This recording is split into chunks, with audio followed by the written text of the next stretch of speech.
Yo! Smash that like button, y'all. Smash that like button. Well, yeah, swipe hell. Space Cloud, you got jokes, huh? All right, okay. I'm gonna get back to you, man. I'm gonna get back to you, Space Cloud. I ain't gonna get down on you right now, brother. I'm gonna do you dirty later, sometime in the middle of the show. Be expecting it. Hey, what's up, Hustle Man? Don't drop your low, Hustle Man. Don't drop your low. NC in the building. Harvey Real 147. Chauncey Nash. Keon Boone. Sparks Visual in the building.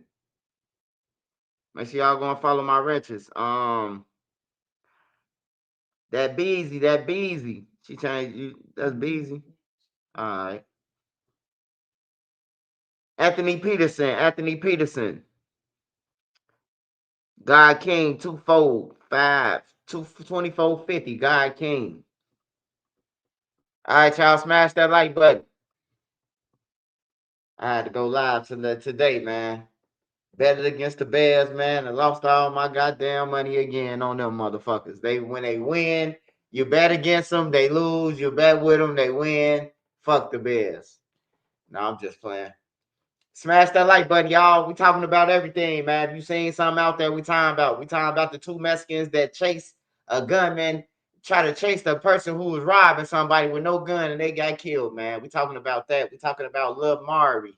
We talking about Zoo. We talking about Durkio. We talking about OTF Jam. We talking about everything, man. All topics. So anything you seen out there, make sure you smash that like button and get in the comments and engage. And I'm gonna engage with it, whether it's now or later, man. My Giants lost. Yeah, the Bears won, man. Soon I turn to get them, bro. They win.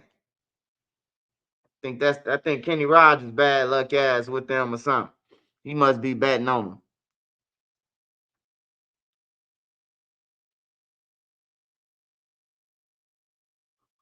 Myron White. Oh yeah, we talking about Trey Savage too, man. Rest in peace to little Trey Savage from Brain Dead, man. He was killed in 2020, and his killer was one of the BDs, his own homie, and whatever he killed them for, whatever reason, ain't no reason to kill your homie. Because one of his family members came through my page yesterday and said, "Oh man, why you gonna say he was on some broke shit? What to kill him for? Some rich shit? Like, get the fuck off my page, bro. Like, it's common sense. Why did he kill him? He owed them some money. He was hitting one of his girls, his baby mama. That's some broke shit. So either way it go, rest in peace to Tay Savage. The guy ended up getting 29 years though, y'all. He got 29 years at 100%. Now I know 29 years probably not seem like nothing, but when you say 29 at 100, that shit something, man. So he 26 right now, 27, 26, 27 years old. 29 years from now, man, he'll guarantee he'll be 60 years old, man. So it's over with. It's over with. Ain't nobody trying to fuck on him or none of that. He ain't gonna have no type of bag. He ain't gonna need to be able to get no cash from the prostitutes, bro. Cause that shit gonna be about $1,000 then. Everything gonna go up like the Jetsons. Shit. Ike Money, man, from Old Block really up a gun on J Main. No, that was just a skit, man. They all playing. They all skidding it out, man. That's all. Anything you see is a skit, man. Anything you see, when you see more than one person, it's a skit. It's a skit involved, man. It's definitely a skit involved. I don't even be watching half the YouTubers, man, because I just know it just the people who together. They got a clickbait for the views or something, man. Make it seem like they having a heart attack or falling out or faking like they got killed and then be on live the next day. So I don't even be watching that shit, bro. People be sending me some shit, but I don't be watching that shit. So rest in peace to Tay Savage, man. Hey, next I want to talk about Taekwon real quick. A 12-year-old who was killed by a Gyro City member. Now they sent me some audio, man, with Lil Mikey on there, with Ross and them. They questioning Ross, basically calling him a rat over a 12-year-old who got killed by a grown ass nigga who be in his house. What the fuck was y'all gonna lie for him and say that Troy them killed him or Yvonne them killed him? That's what y'all was gonna say, knowing that your homie killed him. That's why I say get out the streets, The streets ain't shit. A motherfucker killed a 12-year-old and they on Clubhouse debating about who told on his ass. Everybody should have told on his ass. Everybody should have turned him in. He thought he tried to kill Brick. He tried to kill Brick, bro, and shot Taekwon, bro. He should have turned himself in. Why motherfucker even had to tell on his goof ass? You hear me? So I heard them talking about it, bro, but they questioning the guy Ross about him telling about the nigga said he was with him. What the fuck is he telling about?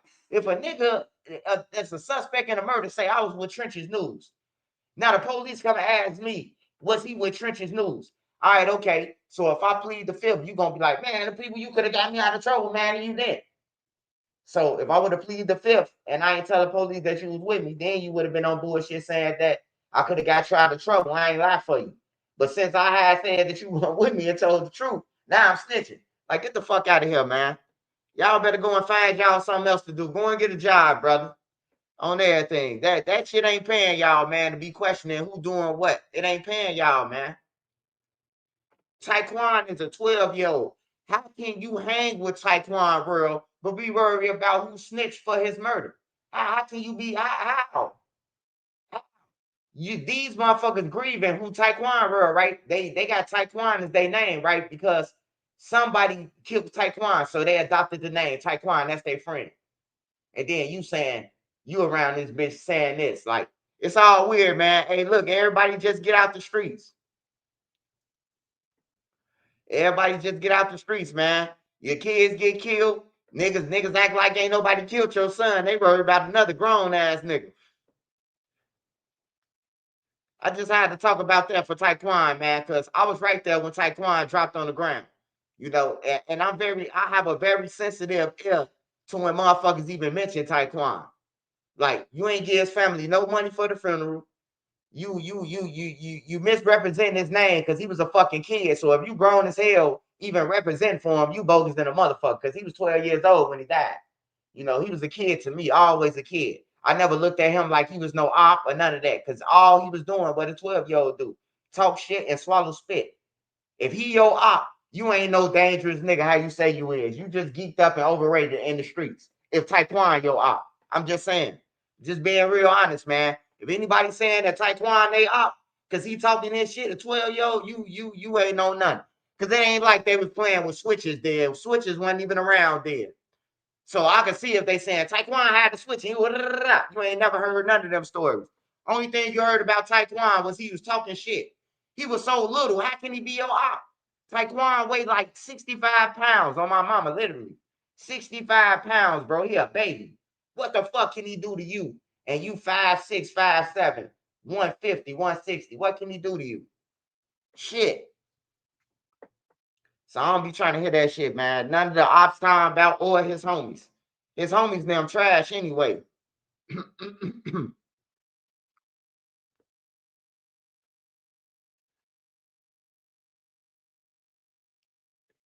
And yeah, don't be on this bitch over whooping with Zoo, man. I told you, man. Me and Zoo family, we got the same last name, brother. Not Zoo. I don't got the same last name as Zoo, man, but his family got the same last name as me, man. So hey, look, keep it to a minimum. I don't even say Zoo hook it up no more. Yeah, I'm mad than a motherfucker that Zoo let them niggas get him. I'm mad than a motherfucker, bro. I did 4 years with his brother, bro, in jail. 4 years with him. He did 11 years. I did 40 years with him on everything. We was in Shawnee to start off with, and then we went to Centralia. We was together on everything, bro. I did 4 years with the man. Spending 4 years in jail with a nigga, you closer than a nigga on the streets. I did 4 years with him. Y'all ain't something. He nothing out there. Who gives a fuck? On everything. That's why I say I ain't got no ops, bro. Because when I was in jail, I was kicking it with everybody. Everybody who I knew from the streets, I was kicking it with. And if they needed a noodle, I was getting it to them. And if I needed some mayonnaise pack, whatever, they was getting it to me. We was looking out for each other. So I never counted favors in there. But I tell you though, man, niggas ain't shit. Niggas ain't shit, man. And with Zoo, man, somebody help them, man. They ain't just get Zoo. They ain't just get Zoo by riding in traffic and say, oh, there go Bay Zoo. There go Bezu right there, man. But first of all, Bezu went to 10. He ain't getting in no regular ass Uber. So I hope y'all, when I said he was in an Uber, I hope y'all ain't think that he was in some little ass car that got all the windows down or busted, and he was just in there like that. Nah, bro, he was in a motherfucking exclusive, one of the exclusive black trucks. Y'all know what the black cars is, the shit that costs the money, the $150, $200. Y'all know what I'm talking about, some of y'all. But yeah, um, he got some help, man. Them niggas, somebody helped him, bro. I can't wait till we find out though. Some one of them niggas helped him. I'm starting to see some of his homies, man, up some bankrolls.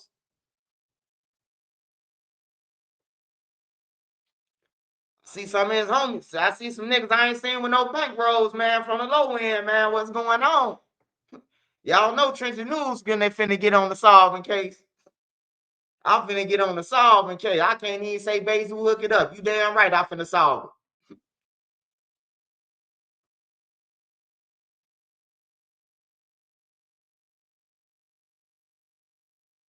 Dirk was trying to know, man. Hey, look, let me tell y'all one thing, man. Let me tell you one thing, bro. I ain't never been no hater. I don't care because I was on the duck trial. I ain't gonna lie on no nigga name because my name, none of that, bro. I don't lie on people, bro. Hey, look, Zoo is not gonna give up Dirk. Hey, look, if push come to shove, if Zoo was with Dirk, Dirk is gonna pay for Zoo lawyers, so he won't. So he won't have to even do no talking. Like they got a relationship, bro, that probably some of y'all don't understand, bro.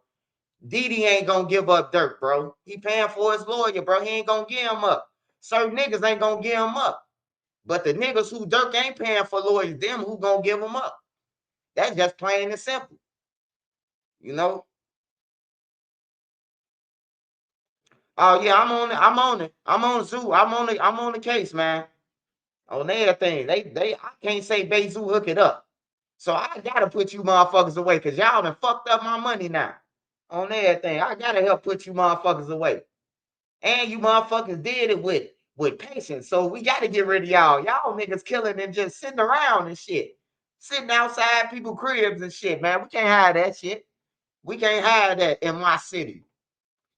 Nigga sitting outside somebody crib, man, just waiting. You watching every motherfucker leave out their crib and everything. That's some creep shit, bro. Like for real, bro. When I seen them kill dude on 43rd and Root, Hell Rail, man, that shit was scary, bro.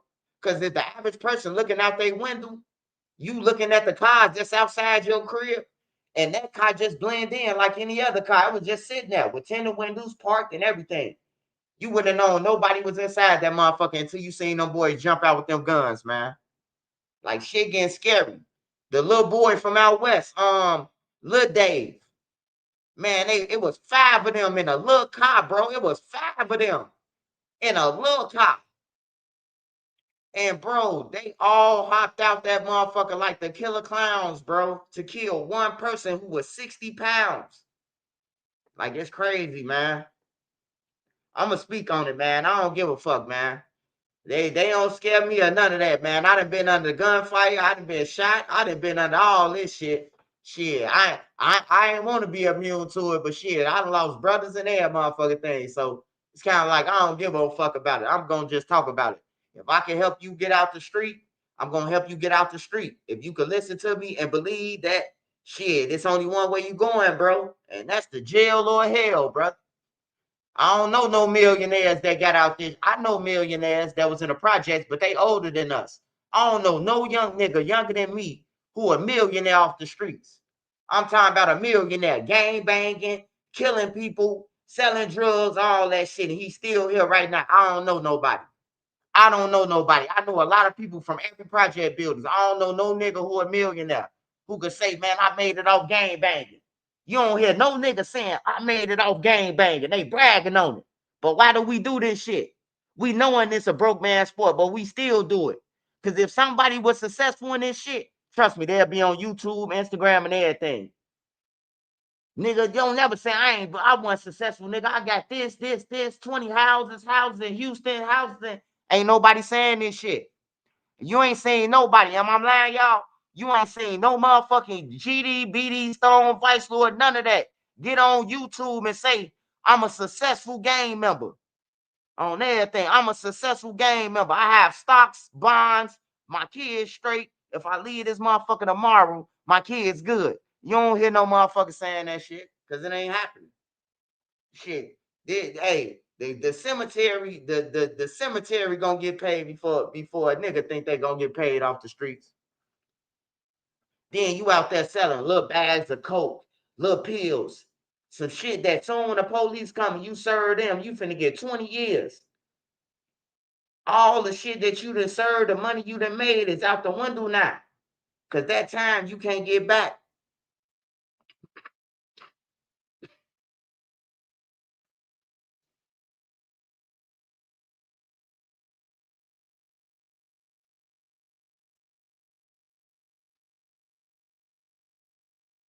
And yeah, only Hispanics. I ain't gonna lie, cause they be risking it for a biscuit, bro. And then some of them ain't gonna never make it to a millionaire. Cause I done seen them get pulled over with metric tons of shit. And they like, how much you was getting paid? $8,000. I would have ran off with that shit. Man, let the cartel put me, give me a U-Haul full of drugs and then tell Trenches swiper. Fuck Trenches News, swiper. Hey, swipe up.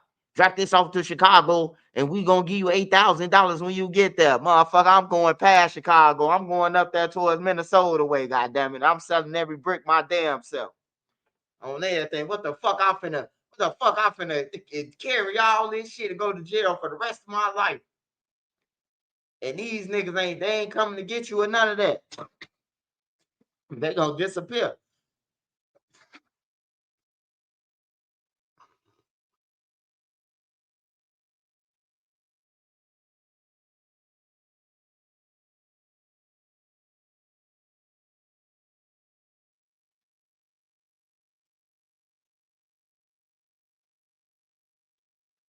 You seen Katie got bands on no jumper? Shout out Katie got bands. I knew Katie got bands since she was a baby, man. Since she was a shorty on everything. Her little brother Bam. Shout out to them, man. I know they whole family shit. I know Katie whole family, man. I knew Katie since she was a kid, bro. Her motherfucking mama used to, man, her mama used to be a blessing to me. Everything I take from a nigga, man. I'm telling you, her mama cashing me out for that shit. I love Katie now, man.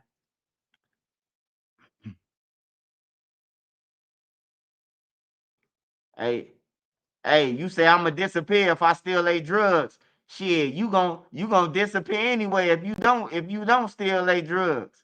Soon you get caught, they gonna think you told on them anyway. Have a motherfucker poke you in your neck. You ain't said nothing to the police. Shit, you might as well run off with that shit. Dirk said he'll be home soon. Man, Dirk ain't coming no motherfucking home, man. Hey, I hate to say it, man. Hey, when I tell y'all, bro, I just read the paperwork, bro. Like I read all the paperwork. And what I'm reading don't add up to you coming home. When you say you coming home, I say how. You know, they got gigabytes and shit. They got terabytes, man. You know what a terabyte is? You know how long, you know how much information is a terabyte? Man, they got some shit on him. Hey, look, hey, look, you know, you know when they got some shit on you. When they say, oh, we don't even need to use your cell phone. You hear me? That's how you know Dirk ain't coming home, bro. I'ma tell y'all the truth. When they said that they ain't using his iCloud or none of that, oh, we ain't find nothing in his iCloud. We ain't using his iCloud or we ain't using his cell phone. I say, yeah, Dirk gone. He ain't never coming home. He ain't never coming home for that. When they don't need your iCloud, that mean you got 30 motherfuckers that's finna get on the stand and say it was you. You paid for the hits, you know. They saying they don't need his phone. That means everybody finna get up there and tell on him. Everybody on the case. That's just common sense. He said, you don't know Big Killer from Brain Dead? Yeah, I know Killer. Yeah, I know Killer. That's my Puerto Rican friend, man. Killer the Puerto Rican. The BD Puerto Rican, nigga.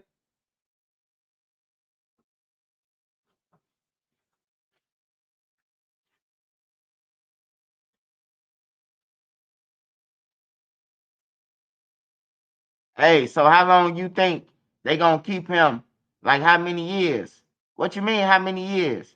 He finna be up in that motherfucker like Larry Hoover. They ain't hey the president ain't finna pardon no motherfucker with no murder for hire. Man, the president he pardoned motherfucker for white collar crimes, drug crimes, the sniffing cocaine, all that shit, man. He ain't pardon no nigga who putting hits on niggas. Y'all think somebody finna come and be like, oh yeah, we think Lil Durk got charged unfair. Let him go. This nigga got all this shit in his raps, man. Like, that's what fucked Lil Durk up, though. It's the fact that the jury, most of the jury know who Lil Durk is. I don't give a fuck if they try to play it crazy. They know who Lil Durk is. And they've been bouncing around to these raps, and now they finding out that these real motherfuckers that he been talking about. Just like a lot of y'all. Y'all finding out, y'all probably thought that Tuka was a strain at first. Until you find out that, damn, that's a real dead guy. Like, the fuck? When I told my white friends that, my white friend asked me, like, um, yeah, they be when they say Tuka, what they mean? I say that's a kid, a 15-year-old got killed. Like, oh my God, they smoking on human beings. Like, ain't nobody used to that shit but us niggas, man. We used to smoking on each other and shit. The white people be like, yo, that's weird. On their thing, you smoking a pack? Good news. We got pavement, bad news. You got life for sure.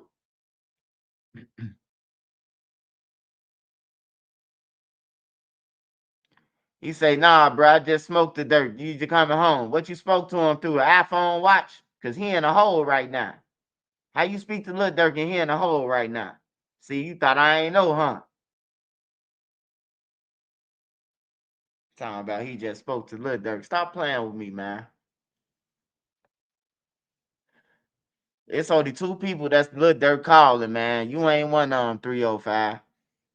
You ain't one of them, man. It's two people Lil Durk called for sure. I know for sure he called.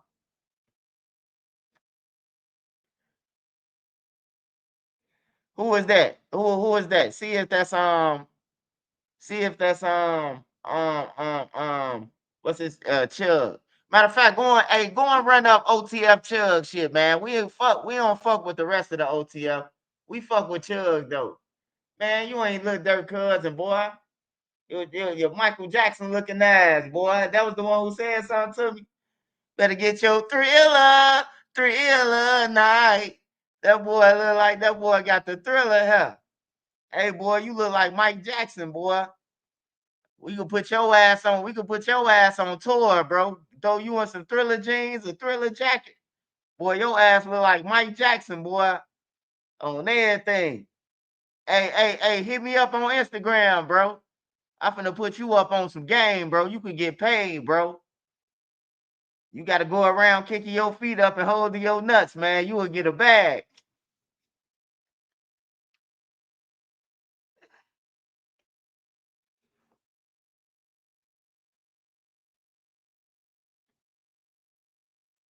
No, man, I fuck with Michael Jackson. I love Michael Jackson, man. No, he look like Michael Jackson though, for real.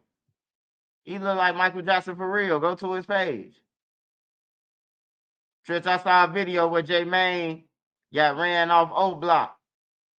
Was that stage?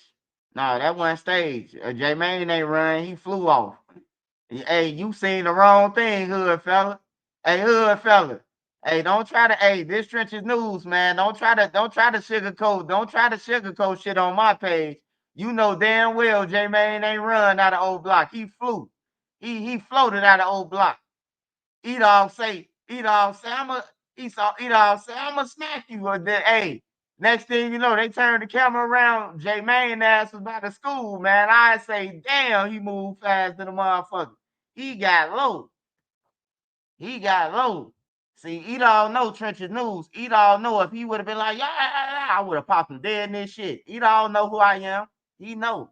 He be stunned and shit, trying to act like he don't know. But I would have popped him dead in his mouth. It was too many cameras to die. They would have had to jump on me, and I would have won because they would have been like, oh, block some holes. They jumped on him.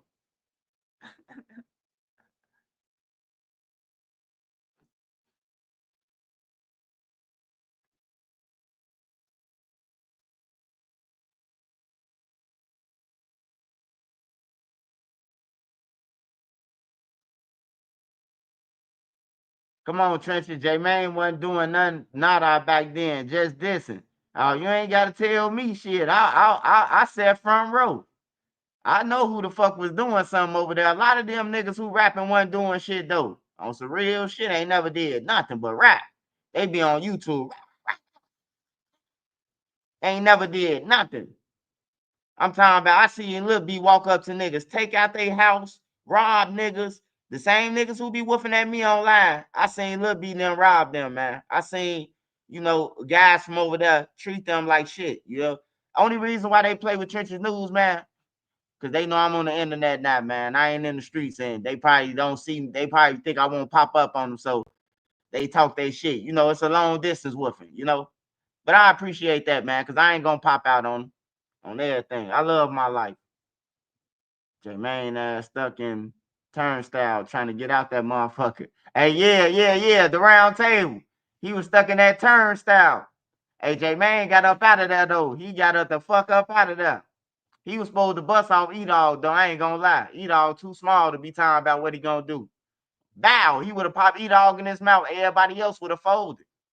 All you gotta do is try, bro. I did it before. All you gotta do is hit one nigga, man. I'm telling you, everybody gonna fold. Like, bro, y'all tweaking. Nah, it's y'all tweaking now.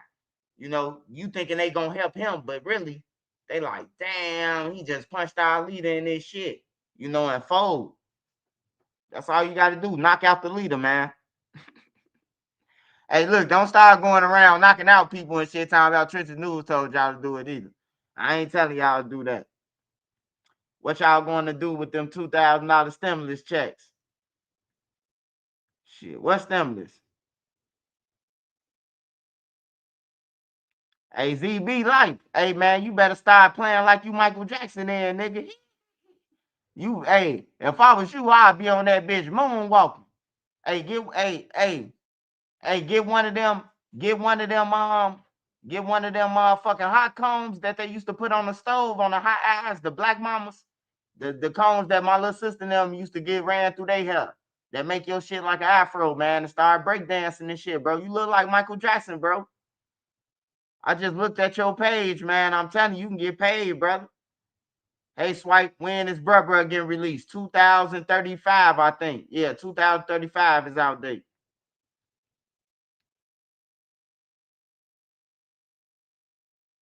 Trench, did you be around 63rd and Ashland back in the day? Nah, I ain't never been on Ashland like that, but I've been around Ashland and shit. But like Carpenter, Morgan, um Damon, Sealy, all through that way, going towards Western. My OG stayed on 63rd. She stayed on 63rd and in between Sealy and motherfucking in between Damon. She stayed on Sealy. My OG stayed on 63rd and Sealy. We got into a fight over there. My little sister boyfriend was little DJ from 6th Ward. And they tried to jump on him when we was coming out of Nick Garros. We sunk that bitch up with them. They was some insane gangsters or some shit. And we sunk it up. My little sister maced all of us, man. She maced the whole crowd, everybody. Maced all of us, man. She came running out. What y'all want to do? Maced everybody. Hell yeah.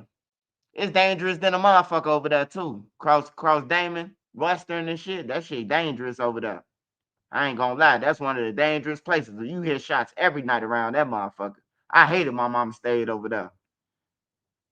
But shit, that was the only place I can go, and my homie ain't got nowhere to go. My mama gonna let my homie stay. I used to have homies, they ain't had nowhere to go. Shit, we staying at each other people cribs and shit. Surviving in the street. I gotta find my homie too. See where he at in jail, how far along he got. I'm gonna give him some money because that was the only nigga who was really in the streets with me. I'm talking about weed, goddamn it. Taking turns in the hallway sleeping, nigga taking cat naps on security, goddamn it. I gotta find him, man. I'm gonna do a documentary about him too. That's my boy, man. Lil Nesto. I'm from across Western, dangerous. Dirk had something to do with FBG Cash. He said he did the shit. You don't believe him? I did it. I did it. You gonna end up, you gonna see. You gonna end up by that tree. That's what Dirk said. Shit. Hey, everything that Dirk rapped about, it's happened. It's happened, man. Federal nightmares. He in jail. Delete his iCloud. The feds say that they can't find nothing in his iCloud. Say he ain't had no phones. Dirk said he made a post. I don't know if y'all remember the post he made. I lost all my phones. You hear me? Dirk a little smart motherfucker. I'm telling y'all, he ain't no dummy. He a smart dummy. He a dummy, but he a smart dummy. Cause he deleted his iCloud and everything. That's why the feds know he deleted his shit. That's why they saying like, oh, we don't need his phone. Hey, bro, you know how far your iCloud stretch? Like how far your iCloud stretch? Like you know, you can get a new phone 3 years from now, and your iCloud still from that other time, 2014 or something. Like how would your iCloud be just wiped out like that? You got to get it wiped out. Dirk went over there with them motherfucking He went over there to Dubai with them Arabs. They wiped this shit on everything. He cleaned this record. He knew the feds was coming. Lil Durk knew the feds was coming, man. He wiped this whole record out. I don't know no criminal that ain't trying to get no job that's going to wipe their record. Fuck, I'm going to wipe my record for. What the fuck I'm going to seal some cases for? It ain't like I can go and get a gun later on in life. I still can't get no gun, so ain't no need for me to seal something. You know, he wiped all his shit. He wiped his phones, his record, and everything. Now, when he do get sentenced, they do got to take in consideration he ain't got no case. It's like Lil Durk ain't never caught no case because he wiped his record. He got his record wiped. But the feds still bringing up that old shit. They don't give a fuck. The feds like, nah, Atlanta nigga, you did it. You did Atlanta nigga on everything. You and King Von that shooting, y'all robbed the guy. The guy ain't try to rob y'all. Y'all robbed him.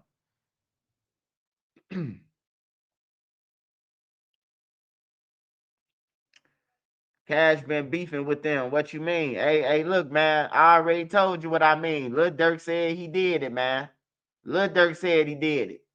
Boona said he did it. He said, you know, I did it. I ain't arguing with them. Shit, if they say they did it, I'm gonna report about it. Shit. Matter of fact, that's my story tomorrow. Why did Lil Durk say he did it? On everything. I want to know why he say he did that shit. Why would you say you did some shit to Cash and you like you fucking a millionaire, bro? Like, that's why I say your friends ain't your friends, man. Cause my friends would have been like, hey, bro, cut that shit off, bro. He can't be around that shit, bro. Like you get like India got big India, she the ambassador of what's that shit called? Fashion Nova. She the ambassador of Fashion Nova. Like that's crazy, bro. That you would jeopardize all that shit just to prove to us, the streets, the bloggers, the everybody that you a gangster. Like that's crazy. But when it come out, man, that they did that something to Cash, bro, y'all will see. Only reason why they ain't got Cash shit, you got to take in consideration. People die or people be in jail. So if you in jail for some shit already, they ain't gonna rush. They ain't gonna rush to charge you with Cash. They gonna let some more motherfuckers die and build Ricos and then come and get y'all for 5, 6 murders. Like the hobos. They got the hobos on 9 murders. They could have got the hobos when they killed the witness. When Podorowski, when he killed the witness, they could have got them then, but they let Podorowski kill the witness and still record. They still recorded after he killed the witness. You know, so that's how the feds operate, man. They don't come and get you right away. They could come and get Cash. They could solve Cash shit 7 years from now and say, look, Dirk them did. And they been had all the evidence, bro. Like for real. It's just they tactics, man. They don't come and get you like CPD. CPD probably come and get you off some hearsay the next day. They don't. They come and get you 3, 4 years later when you think you free. When you think you all free. When you try to get clean up your life. That's why I think Herb going to jail. And I ain't throwing no salt on you, Herb, man. But the shit that you doing, it just signs of Rico, man. I've been in the streets all my life, man. The shit you doing, the shit that Herb doing, like going around doing all the interviews, he making the songs, they pushing him to the top to be #1 and all that shit. That's when the feds come. Hey, remember KTS Dre? They say you paid for it. Remember shooter shells? Yeah, you know what I'm talking about? Hey, look, these cases ain't going unsolved, y'all. Trust me, they ain't going unsolved. They ain't going unsolved. And then heard like, shit, when I'm supposed to catch a Rico, boy, it's too late for your ass to get out. You hear what Juvenile telling them? Boy, it's too late for you to get out, man. Like I know, hey, look, anybody could get out, bro. But sometimes it's just too late, bro. Cause it's gonna be them same niggas, right? Them same niggas who Herb then take with them. The same niggas, right? Especially after J Dog. Bro, his own blocker solved the case just to get Herb up out of there. Oh, he think he gonna be on top. You paid for KTS Dre shit. You hear me? That's all it takes. That's what get the wheels rolling.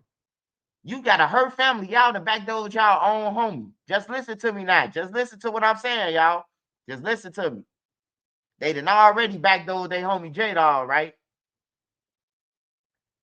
They already backdoored their homie J Dog. So that's another motherfuckers who know some secrets that can possibly, you know, get y'all going for the rest of y'all life.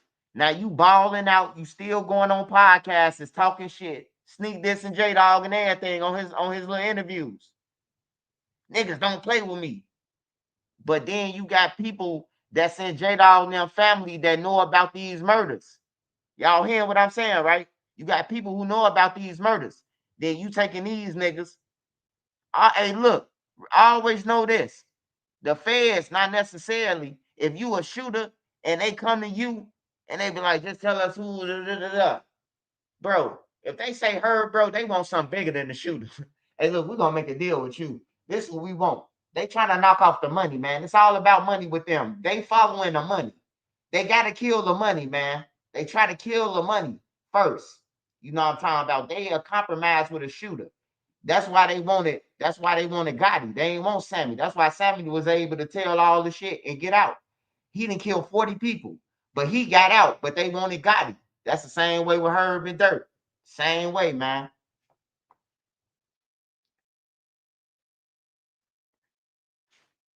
He said, I've been a Sammy's it bussin'. Man, when I came out of Sammy's getting a steak burrito, nigga, dude robbed me, man. I told you that story already, nigga. I got robbed. That's when Sammy's first came around that motherfucker. Hell yeah, Parkway Sub, all that shit. All the restaurants. I remember they had 50-cent chicken on King Drive, goddamn it, on 63rd, right on the corner. 50-cent chicken restaurant. Chinese selling. I don't know if it was chicken now though. Them motherfuckers be chopping up rats and everything, bro. Cats and everything. I don't never be seeing nothing. Herb going based off what just happened. Can't trust nobody killed their own homie. Yeah, you can't trust nobody. If a nigga killed his own homie, I don't trust you, bro. Like for real. Ain't nothing funny to me. You can get the fuck on from away from me. I'ma tell you first. Like you kill any of your family, time about shooting at your cousins or anything, bro. Like I can't hang with you. Like I can't even hang with you, bro. Like on some real shit. Yeah, Parkway Sub busting. I ain't gonna lie. If y'all in Chicago, bro, go to Parkway Sub to eat. Parkway Sub busting, bro. I swear to God, they food busting like a motherfucker. Go to Parkway Sub in Chicago, bro. Y'all already know about Hungry Mamas, but yeah, keep going to Hungry Mamas too. And it's a restaurant on 66 in Cottage Grove, 67th and Cottage Grove, right on the corner. They got bomb chicken subs, bro. They got bomb food. 66 in Cottage Grove, right by Trap City. 67 in Cottage. It's called Munchies. Munchies. They got big back burgers and everything. It's called Munchies, bro. 67 in Cottage Grove. They got some good shit. They got some good food. And you ain't got to worry about getting robbed right there. None of that. They don't play that. Them owners right there, they don't play that. Shorty and them ain't going to do nothing right there. You know, so y'all can go and get y'all food right there. They got Philly steaks. They got everything. It's called Munchies on 67 and Cottage Grove. They got some good shit. They got some good ass food, man.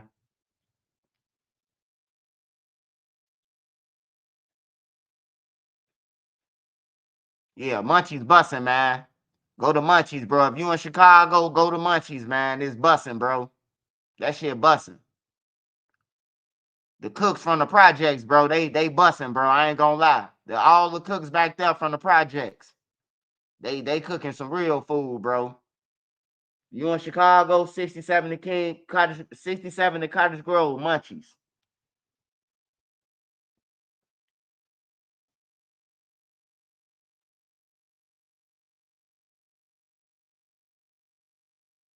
Is Jerk 48 good, Swipe?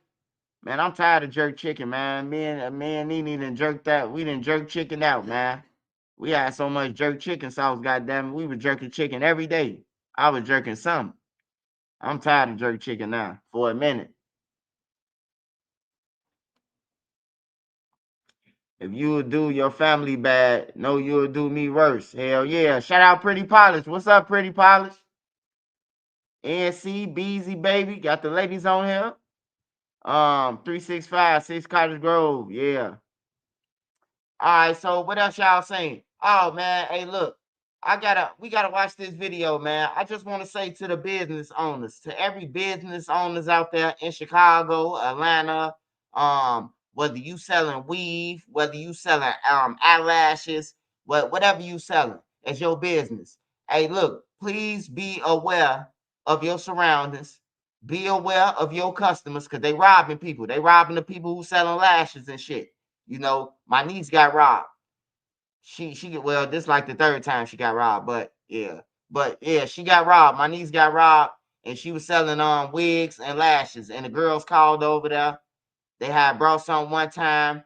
They called my niece back the same day and said that they needed 2 more wigs and a what's her name, and then they robbed her, man. You know what I'm talking about? Took a car, all type of shit. So I just want y'all to be aware. But I want y'all to also be aware is too that if a person got a gun, let them hide that shit. If a person up a gun on you and say it's a stick up, don't try to run and chase them and shit like that, bro. Like they gonna shoot you.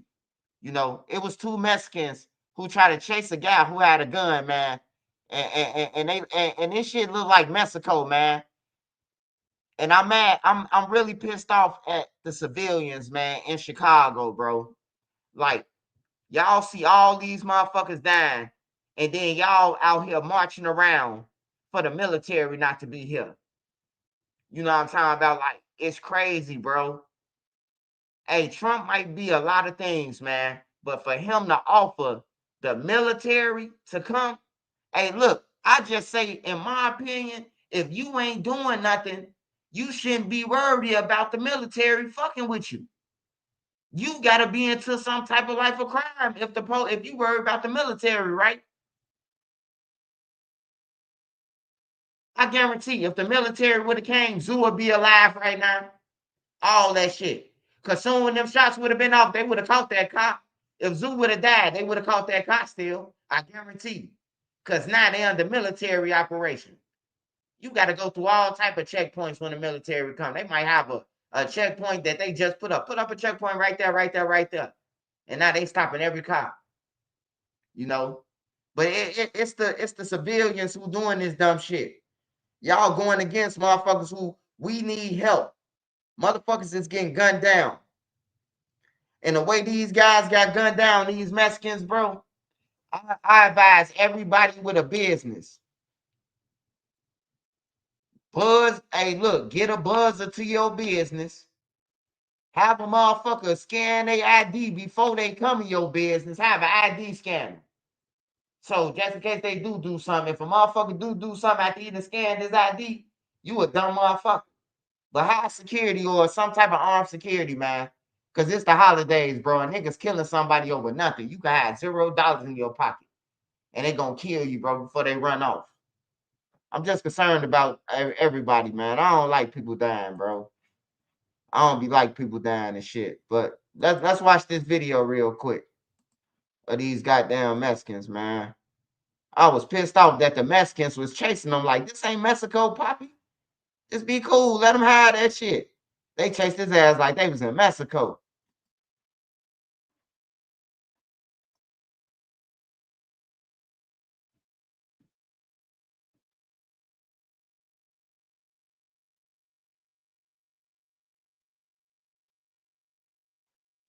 All right, y'all. Y'all gotta be. All right, here we go. Okay. Chicago news.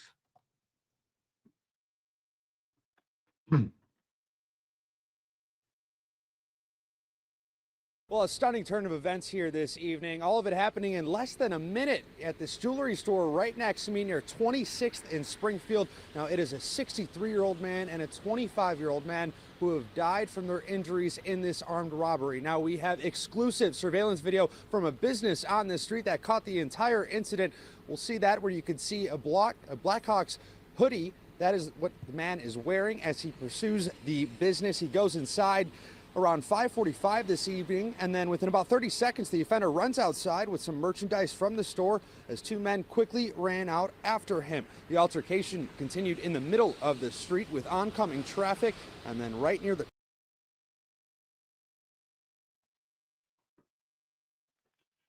Hey, man, it's crazy, bro. Like, this ain't Mexico, man. He gonna leave them people dead, bro. I can't show that part, bro, but they finna chase him. He finna get chased around their cars, bro. And then dude finna whack both of them, bro. And they gonna be stressed out. And the cars just gonna keep on riding past. Nobody help them people. No, everybody minding their business, man. It's keep your strap close to him. Hey, yeah, hell yeah, bro. I advise everybody, man. Get you a bodyguard, security. Get you a gun if you can, bro. Get you somebody with a gun to come pick you up or drive around with you, bro. Like, it's dangerous, bro. And it's finna get real dangerous. They playing with the link cards. Like, it's finna get real dangerous, bro. I can see it. If they don't drop them link cards, bro, it's finna get real ugly, bro. It's Christmas, Thanksgiving. I'm telling you, it's gonna be real dangerous. The workers gonna be getting killed. Then the grocery stores, watch. I'm telling you, it's gonna get real bad, man. corner of Springfield, the offender pulls out his gun and shoots both victims. That is where we have frozen the video before the shots were fired in between multiple vehicles in the area. Now, those two men were quickly rushed to Mount Sinai Hospital. They were pronounced dead there. The offender left the area in a white SUV heading southbound on Springfield Avenue. CPD has been on scene for the last 4 hours taking in evidence at this business. There are a lot of surveillance cameras in this area. Police tell us no one else was hurt by those gunshots that were fired off in the middle of the street. Now, this jewelry store here near 26 in Springfield appears to be closed now. It does appear that the two victims who were shot and killed in this armed robbery were employees at this business. Police tell us at this time no one is in custody.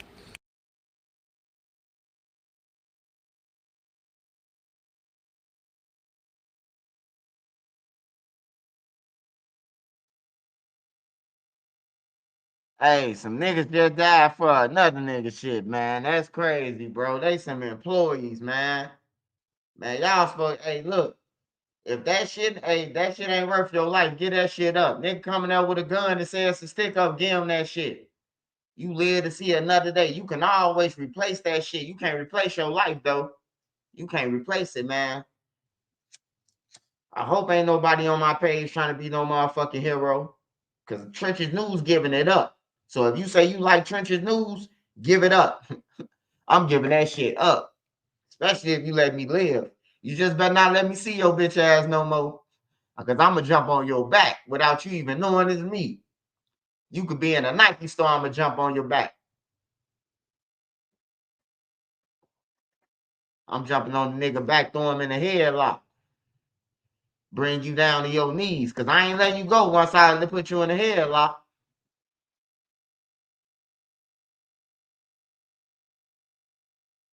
Turned to 211 into a 187. Damn. Yeah, that's crazy, bro. It's some more crazy shit. Niggas stealing ambulances, all type of shit, man. Guided to do in their training. So most of the time, and we have explored.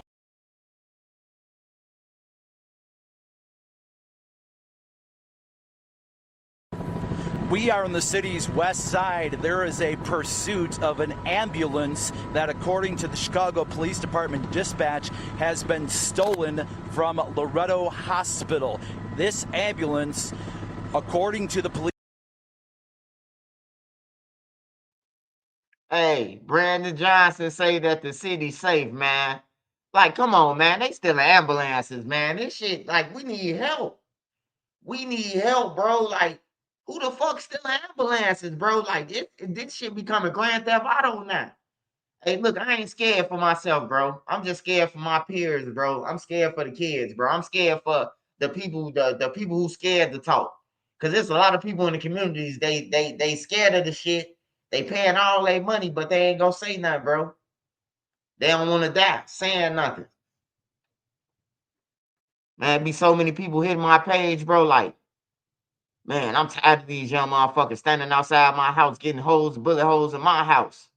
Say, bro, you got to do what you got to do, man, for you and your kids. Because if I own a house in Chicago, you ain't finna be standing by my crib. I'm gonna put stink bombs out there. I'm gonna put all type of shit to run your ass off. Smell like shit over here. You know, go down the block, put horse manure out there. Hey, you got to do what you got to do to get the gang members off. You ain't gonna call the police. Yeah, we need military though, man. Police dispatch fired shots at the Chicago Police Department near Central in Jackson. It just drove the wrong way down Lake Street. It has now gone around the block, and we are north on Central here from Lake Street. So I want to start you off with what we heard about 5 minutes ago. CPD dispatched a 10-1. That is a call for officer in distress. They said that an ambulance was stolen from Loretto Hospital, which is on the city's far west side by Central and Jackson. They had the 10-1 call. They said shots were fired from a person in this ambulance at the police. They did not say whether or not anyone was hit. Didn't hear that. The ambulance has now gone north on Central from Loretto Hospital, went up, and I believe we are on Chicago now, east on Chicago. Hey, yeah, man. He stole the motherfucker knowing that you ain't going nowhere. It ain't like the motherfucker got no Hemi in it. It's just crazy, bro. Just a lot of bullshit going on, man. A whole bunch of bullshit, bro. Like with the ICE shit, bro. The ICE shit don't even concern me, man. I love the Migos, bro. But like I said, man, brother, if you over here illegal, bro, go ahead and go back and get your green card the right way, bro. That's all to it, man. Because if me and a couple of my mods go over to Mexico right now, they might try to pull it with us and make us stay over there. You know what I'm talking about? Now we wishing that we was in America, goddammit. So get your ass back over there. That's all I'm saying. They saying they gonna kill every American now anyway. So shit, get your ass back over there now. Now you really gotta go back over there since you threatened us, motherfucker.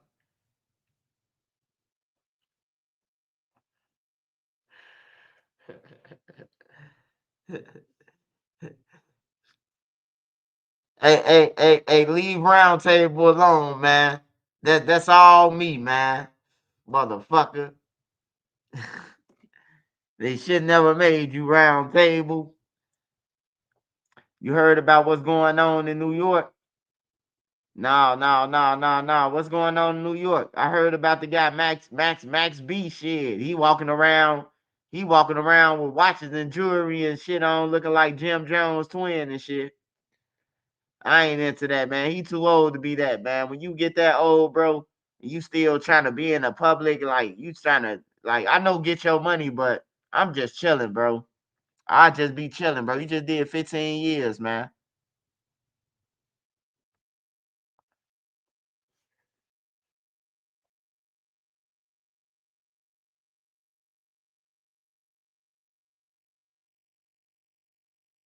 Yeah, Fresh Montana look like he got him right though. He gonna get him right, man. What else y'all saying out there? Come on, talk to me, y'all. Talk to me, y'all. Talk to me. Y'all talk back. Oh, G Herbo album, man. Let's talk about it real quick. G Herbo album, man. Everybody talking about it's hot. It's hot. Hey, look, I'm gonna keep it real with y'all, man. I'm gonna keep it real. I'm gonna keep it 1,000 with y'all. That shit garbage, son.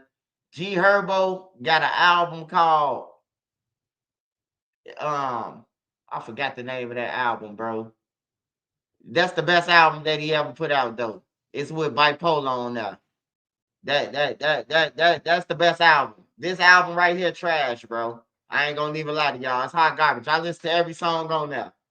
I I listen to every song on there. I'm sorry, y'all. I'm sorry, y'all. I would have did a music review, but it ain't even worth it, bro. It's trash, brother. I ain't gonna lie to y'all, man. I love music, bro. I listen to Elton John. I listen to everybody, man. I listen to Nirvana, Smashing Pumpkins, Jay-Z, Kanye West, Gwen Stefani. Goddamn it, No Doubt. I listen to everybody, bro. That shit trash, brother. I ain't gonna lie. I can't lie to y'all, man. That's just my opinion, man. Yeah. That's the best album, man. With Bipolar, Malcolm, and all that shit. Whatever that album is, that's the best album Herb got, bro. That's a classic. That shit that Herb just put out, that shit garbage, man. That shit garbage. Trenches News said it, man. Trenches News said it, bro. It's garbage. Now, it ain't Bloodhound Q50 and them garbage, but it's garbage.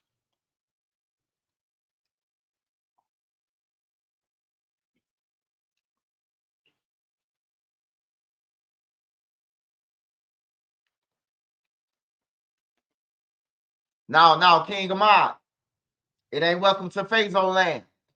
The CD I'm talking about, Humble Beast. Humble Beast is the rawest. Humble Beast. Humble Beast is the rawest, bro. You can listen to Humble Beast from the first to the all the way to the end, bro. I know music, man. That shit garbage that he got right now. That shit hot garbage, bro.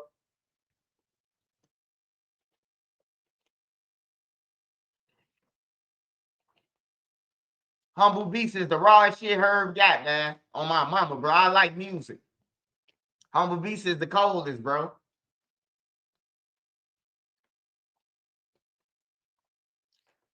Young Thug is garbage. Young Thug trash, man. Young Thug trash, bro. Young Thug is straight garbage, bro. Yeah, Humble Beast got the crowns on there. Humble Beast got the crowns with Bump J.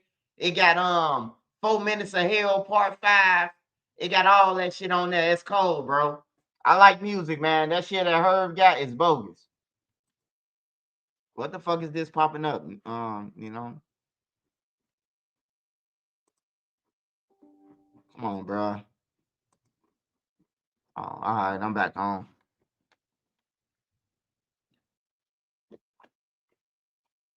Yeah, Red Snow, all that shit. That's the coldest album. But I ain't no hater, man. Congratulations to Herb. I hope he get #1. I hope he do all that shit, man. But I just wasn't pleased with the album. How everybody else was saying that it was cold, bro. I thought they was talking about some real shit. Let's check. And now at 10:36, after months on the run, former NFL wide receiver Antonio Brown is in police custody and will be brought back to Miami.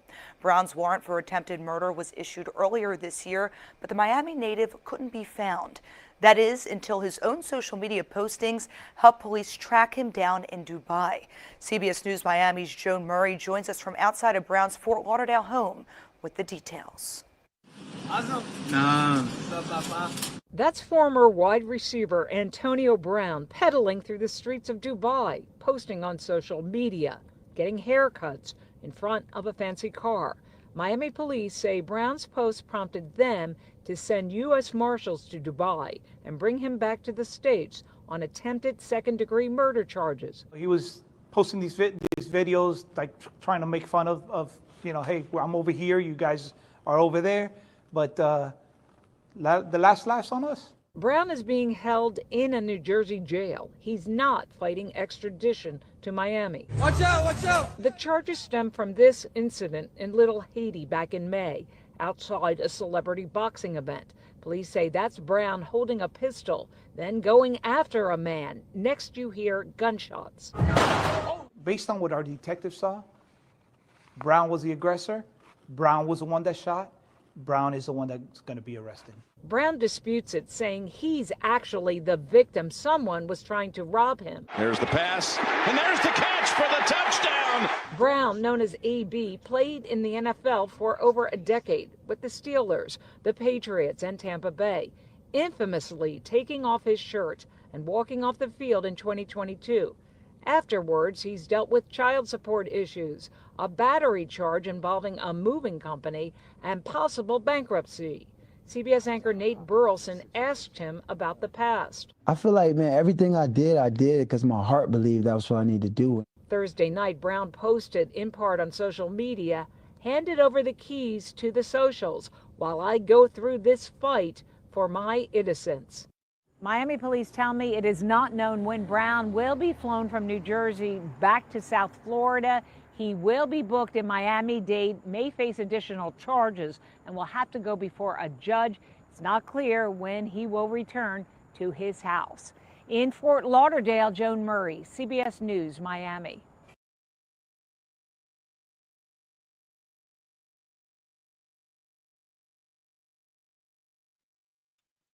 Hey, that guy always into some bullshit, man.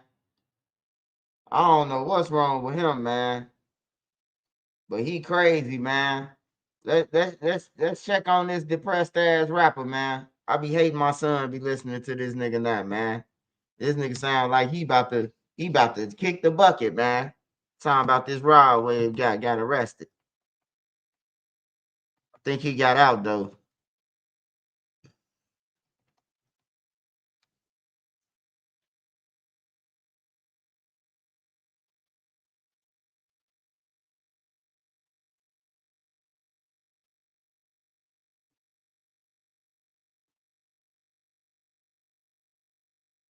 Well, this morning, a Grammy-nominated rapper from St. Pete is facing gun and drug charges.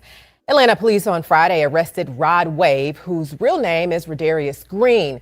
Now, charges include reckless driving, possession of controlled substances, and possession of a gun or knife during an attempt to commit felonies. Jail records show Wave was released this weekend.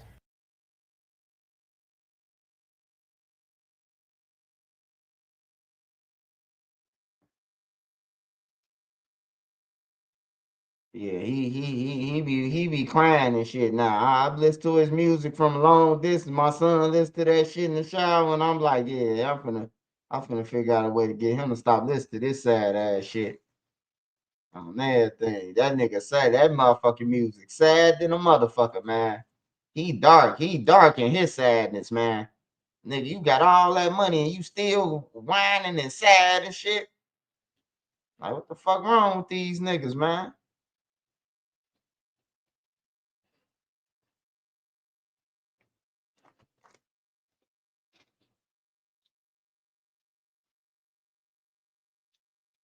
Hey man, shout out to Tay Savage. I seen Tay Savage. He got a movie coming out. Tay Savage, an actor now, man. That's good, bro. That's good, Tay Savage, man. They say I don't never say nothing good about y'all, man. I'm proud of you, man. I say they got this little motherfucker Tay Savage acting, man. I knew Tay Savage before the drill too. Before all this drill shit. On everything. When he was a shorty, I was in the streets. He ain't even had no name then. His name was just Lil Tay then. He was bad than a motherfucker though, always doing some shit, stealing cars and shit.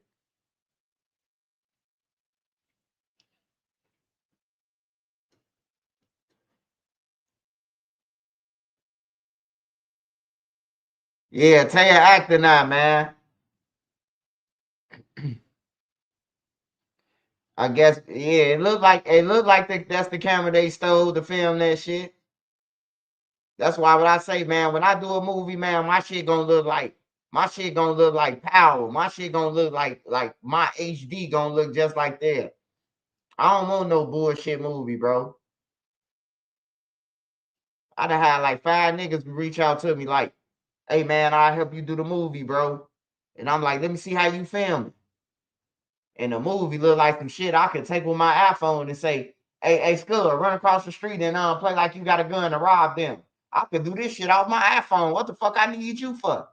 You know what I'm saying? I don't need you for this shit. Fuck, I need your name on the credits. I can have Nene film that shit. Hey, Nene, hey, just make sure the camera that way. For real. Bullshit ass movies. I want a real movie. I want my shit to be real, bro. HD when they come on like FX, like shit like that. I don't want no bullshit ass shit like the normal shit.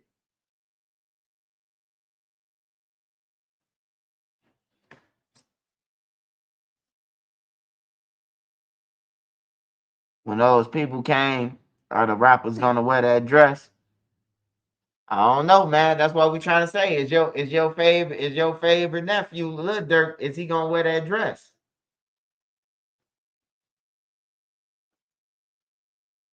The round table. Y'all make sure y'all go subscribe to Lil Durk Uncle too. Make sure y'all go subscribe to Lil Durk Uncle, man. He gonna be on here trolling me all this time. But don't block him though, man. He good people, man. But Lil Durk Uncle, if he take up for Lil Durk, just let him. That's his relative, man. Y'all you can't be mad at that. He support me though. He support Trenches News. So when y'all see him say free Smirk, just let him. That's why I be saying I can't hate on Smirk, man. I don't hate Lil Durk. I was just watching Four Brothers and set it off. I'm happy you made it, Trenches News, man. Hey, man, hey, it's a lot of brothers that made it. They just don't know they made it. They still alive and still standing around. They made it too. The E-Dogs and the fucking the little Mikeys, they made it, bro. They just don't know they made it, bro, because they still stuck in 2010, the drill era and shit, bro. Like a lot of niggas made it. Drilling them made it. It's 2026, man. Drilling them was in this shit in 2012, man. Zoo made it. Zoo been in this shit since 07, 06, 05. Zoo was in this shit since like 05, bro. On everything, on the low end. Lil Baby, he was in this shit, bro. And he survived all the way to 2000. He survived all the way to 2025. Zoo been made it. That's why I told him in that video. I say, Zoo, bro, you made it, bro. You done made it out the street. You done beat murders. You done did all this shit, bro. Like, go ahead and go back out of town, bro. Because you hanging around these young motherfuckers, they gonna get you killed, bro. I'm telling you, any nigga hanging with these young motherfuckers, you gonna die. I'm telling you. You're gonna die, man. Cause look, the young niggas that they going against, they willing to go to the furthest extent. Like, they'll use their mama car to come and kill you. Like, for real. They'll get off the CTA and shoot you right in your face. You ain't ready for that shit. Like, get out the street.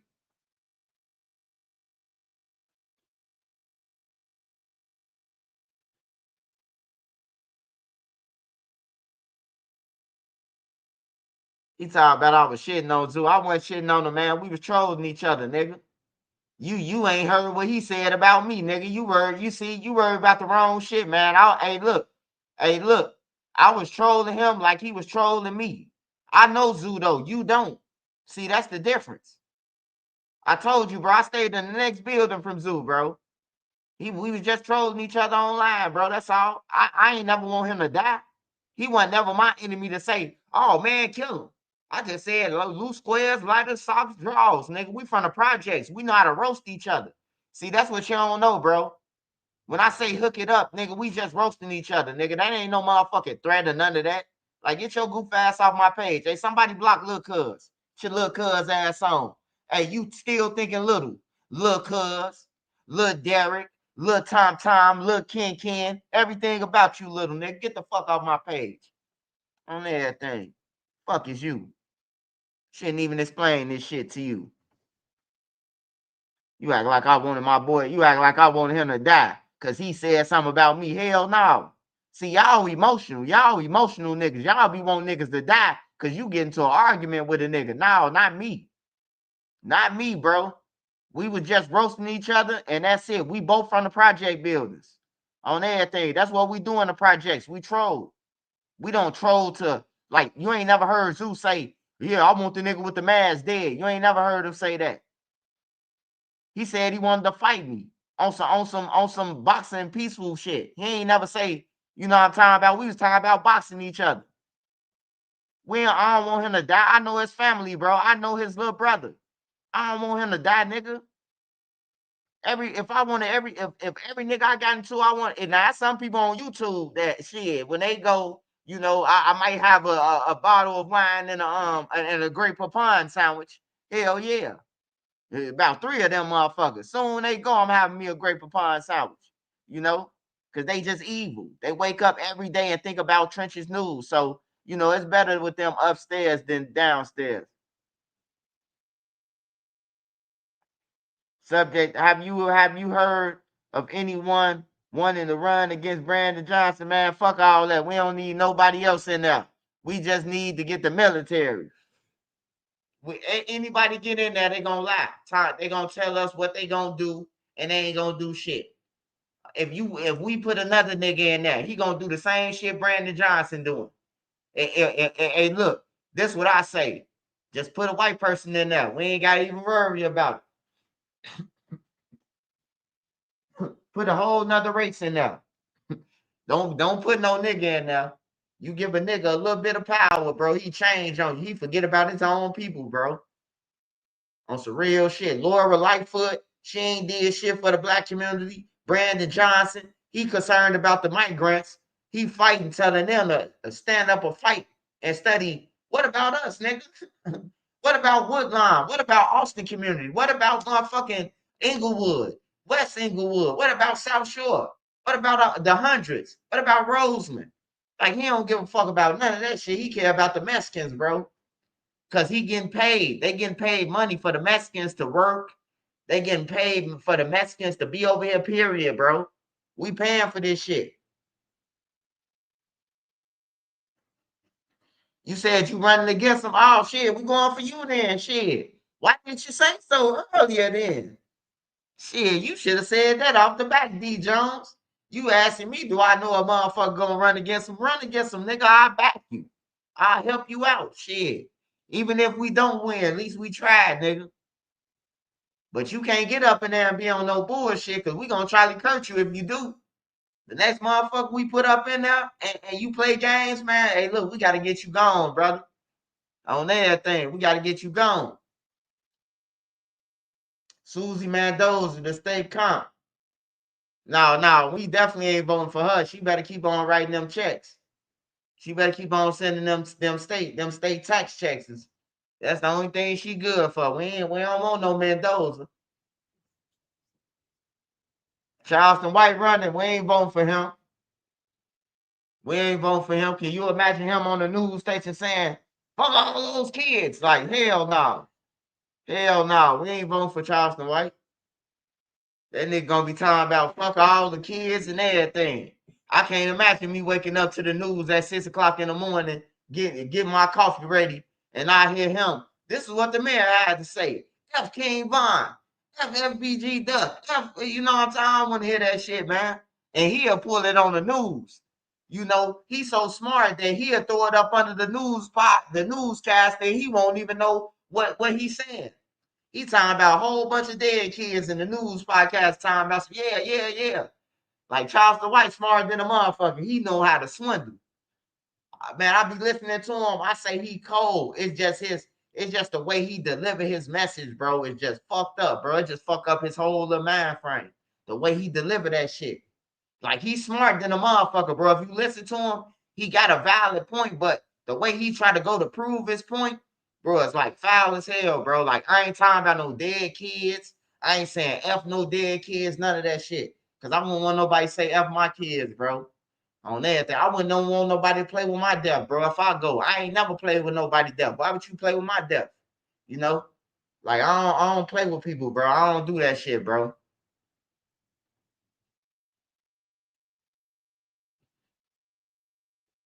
You say the new high-rise apartments being built in South Shore is my property. Ah, damn, D. Jones, can I get a job?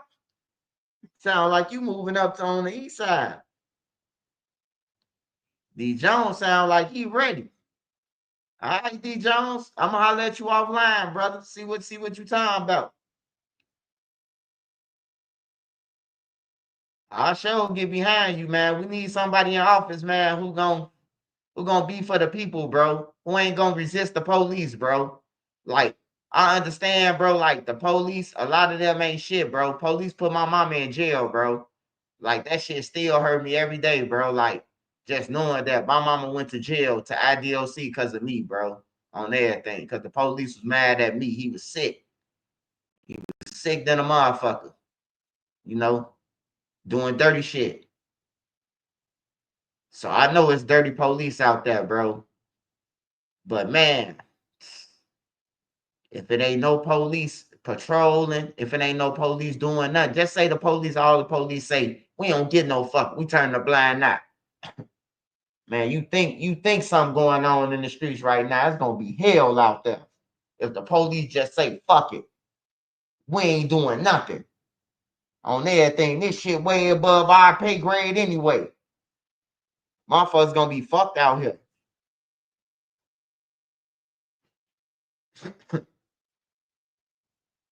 He say that Jones brother making this shake. We gonna see it. I'm a back Jones then, shit.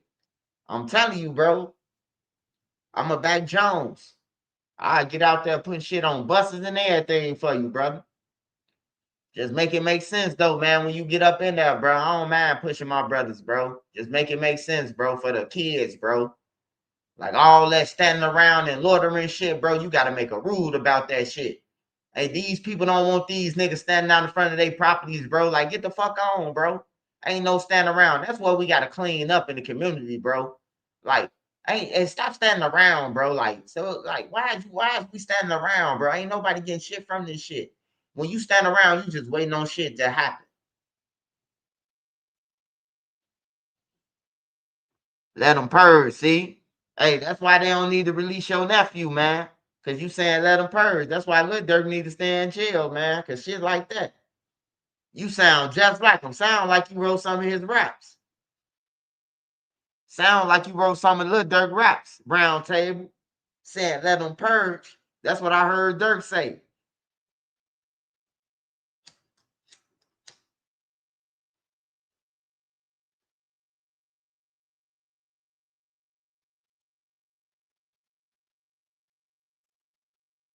He say I'm auditing everything, every law that was put in place going all the way back to Emmanuel will be revisited. Hell yeah, that's what I'm talking about, brother. It's time for some new laws, man. We got 12-year-olds out here killing people, bro. The kids who killed Lil Dave, them some kids, man. Them ain't no grown people. Them little motherfuckers jumped out the car 5 deep, 15 years old, man. I'm scared, bro. We need some help. We need some help, man. All the tapes that I'm seeing on camera is kids killing. They wiping motherfuckers down. You hear me? Like they wiping motherfuckers down, bro. And then they come on the internet and brag about it. We did it. I did it. Ask your homie how that headshot feel. Like you be like, damn. And then 3 months later they get picked up, or a year later they get picked up. Everybody who was bragging. For instance, Lil Jeff. Lil Jeff now. They killed the kids got killed at the school. I'll never forget this day. 2 kids have been shot downtown in the North Loop and the South Loop. So the 2 kids got shot in the South Loop. Then nobody know who did it. All of a sudden, everybody like, go to Lil Jeff Live, Lil Jeff Bloodhound. I'm like, who the fuck is Bloodhound? You know, he from 79th.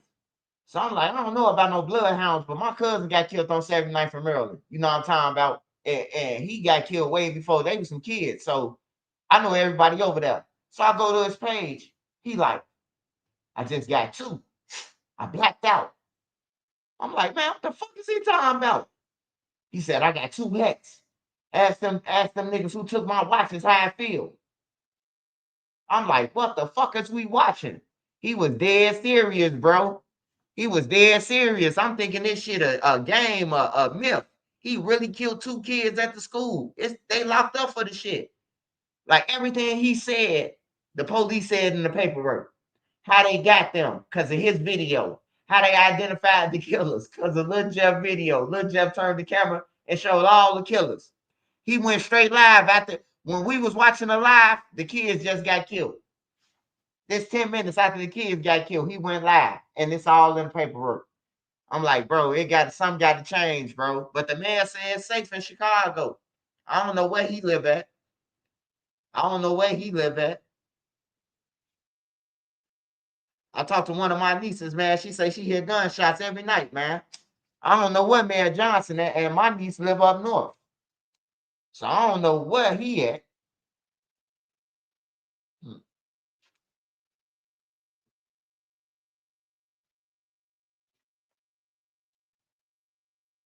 Hey, Jones, not just schools being open, brother. We need trade schools, man. It's time, look, we got to come to a realization. We could learn everything, you know what I'm talking about? But most of the shit that the kids learn in school, like say social studies, it's a lot of classes I can name in school that's irrelevant to that's gonna be irrelevant to what you need to survive, because that shit ain't gonna pay your bills. A lot of them classes ain't gonna help you pay your motherfucking bills. But what I can tell you help pay your bills is a trade. Construction, plumbing, drywall, what else? What else in that field of a trade? Oh, HVAC, all that type of shit, bro. That's what we need, bro. I think every school need the trades back in there. Every school need the trade schools back in there, bro. Like it was 1990, bro. We got to bring them back. Because if the kids don't learn nothing, at least they'll know how to be self-sufficient and get their own money.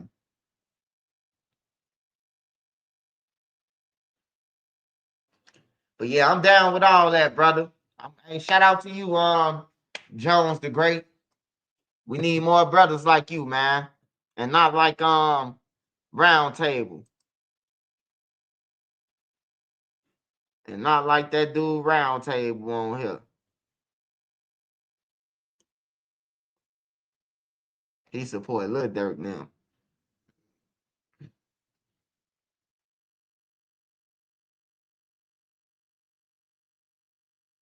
All right, somebody said something was going on in New York. Can anybody fill me in?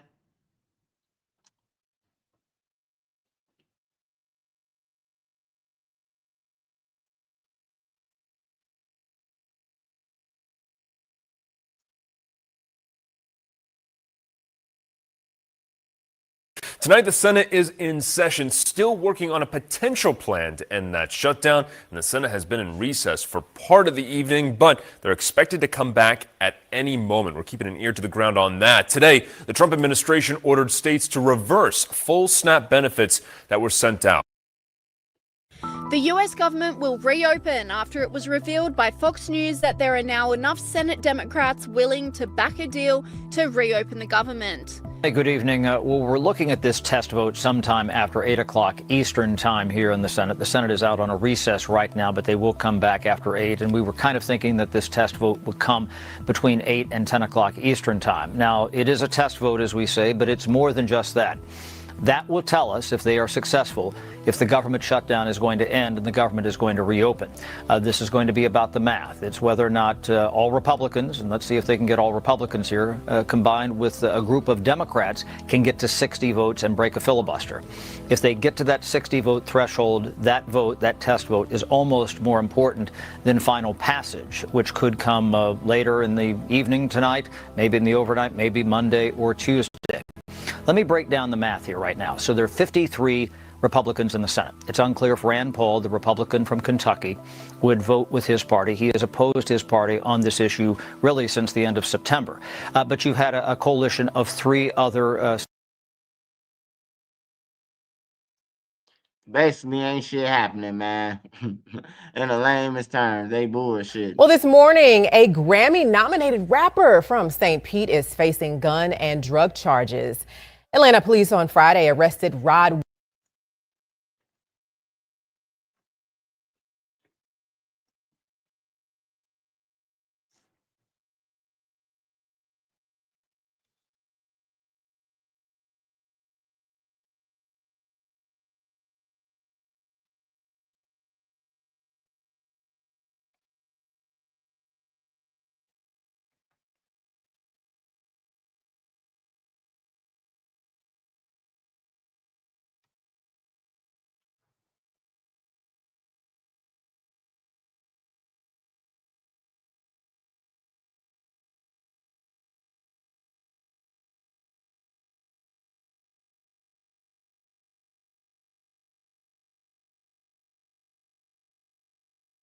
Imagine being able to build an app with your name on it, just by thinking about it. Meet Base 44, a complete AI creation platform. Describe what you want, and watch it take shape. you can plan, customize, and expand in any direction. It really seems like people are trying to get ahead of this storm.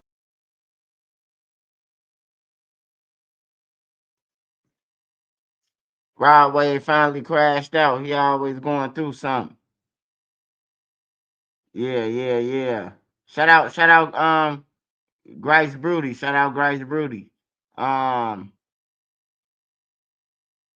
They say they were mobbing buses. All right, let me go to New York real quick.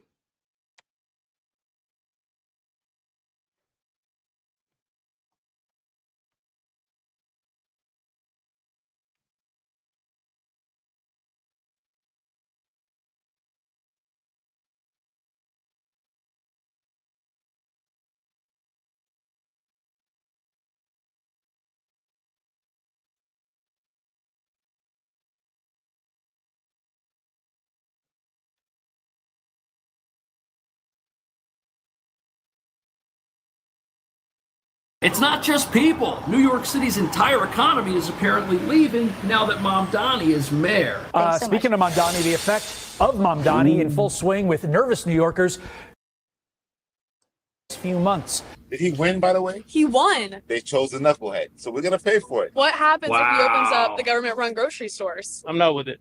Oh, you don't like the government-run grocery Oh, stores? people are $30 minimum worried. wage. Can you explain how that might affect $30 minimum wage. What the hell? It's over. How are they going to make payroll? It's just about all the policy that he's trying to do, increasing the workers and the taxes. Not good. The minimum wage doesn't help the worker. It just helps the system. Pay more money, more taxes, prices go up. Overnight, half of them will go out of business. So I'm in a blue state. I'm sorry. Wow. I've been red my whole life. Democrats always ruin, steal, rob, and lie. Any thoughts on having him for 4 years? What I can do is just swallow and try to face it, but it's not easy. We're cooked.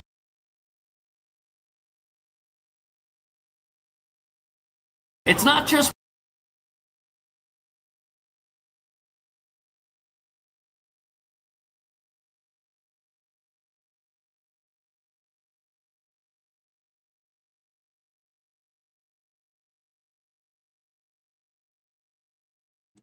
New York be having some grown ass niggas committing crimes. Be some grown ass niggas on the L killing people, robbing people and shit. Big ass goofies.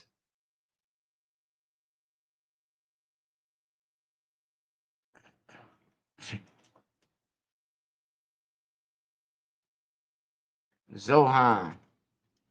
So he trying to get he an Indian or something? Zohani.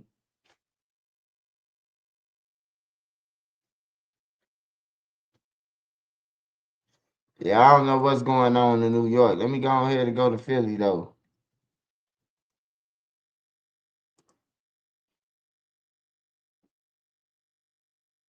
Philly be going down.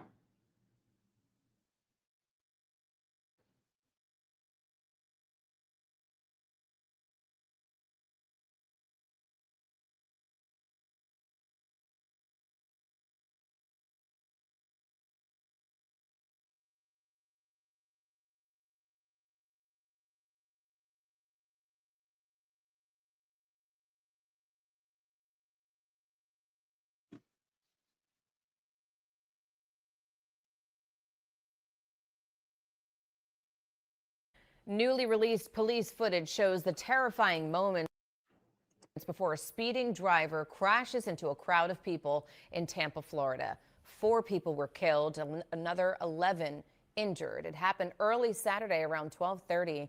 Tampa police say troopers began chasing the driver after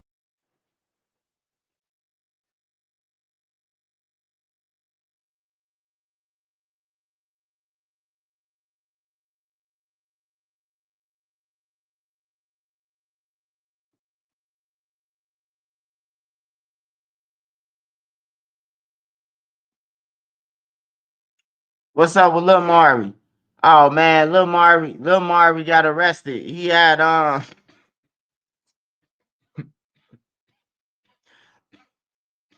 Hey, now I'm hearing another story too. So I'm gonna tell you the story I'm hearing first. I'm hearing that Lil Mari caught another one of his ops with his girlfriend. Now the girlfriend is grown. This the lady who's supposed to be the one who shot Lil Mari now. But some people saying that that's his girlfriend. I don't know, man. Somebody inboxed me say they Lil Mari homie and shit. They from over there, and you know the bitch was his girlfriend and all that. You know the grown people going with kids, so I don't put shit past them. But whatever happened, man, the lady ended up whipping out her gun and shooting Lil Mari and the other dude. Now Lil Mari and them ended up returning the fire and shot somebody. He locked up for attempted murder and an aggravated assault. He charged with the aggravated assault to the female because she got shot in the ankle, but attempted murder to the dude who in the hospital, the 16-year-old. I don't know if he's still in the hospital, but he got fucked up. He got shot multiple times.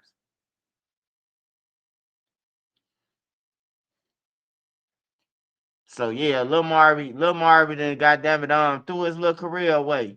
Ain't nobody trying to listen to Lil Mari in no motherfucking 2035. 2035 motherfuckers gonna be it's the Benny and the Jets. Dun, dun, dun, dun, dun. It's gonna go back to the old shit, man. Yeah, Lil Mari and them, they some clout chasers, bro. I told you. They don't want no money, man. They want money just to buy guns and clothes and shit, bro. Like they don't want no real money. The record labels giving them some money, they gonna crash out with it. You gotta have a good support system, like Lil Baby Chief do it. You could tell he got some people or parents who care about him. He do his little rapping, but he don't be into no bullshit.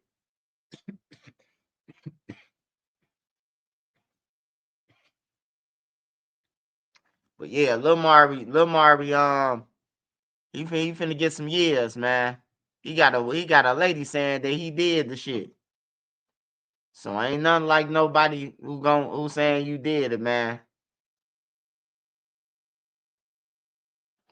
Man, wake up for coma and said girlfriend tried to kill him. Damn.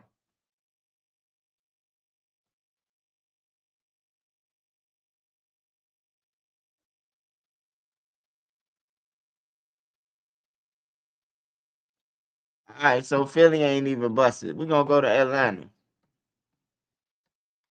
You know, where all the little J's at, that's where the crime at now. It's going up.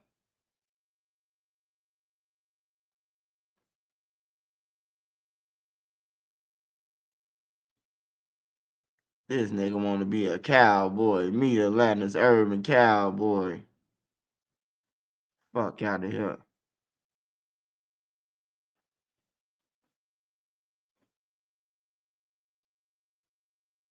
Mother killed in crossfire. 2 others died. Like this shit, this the shit that blow me, man.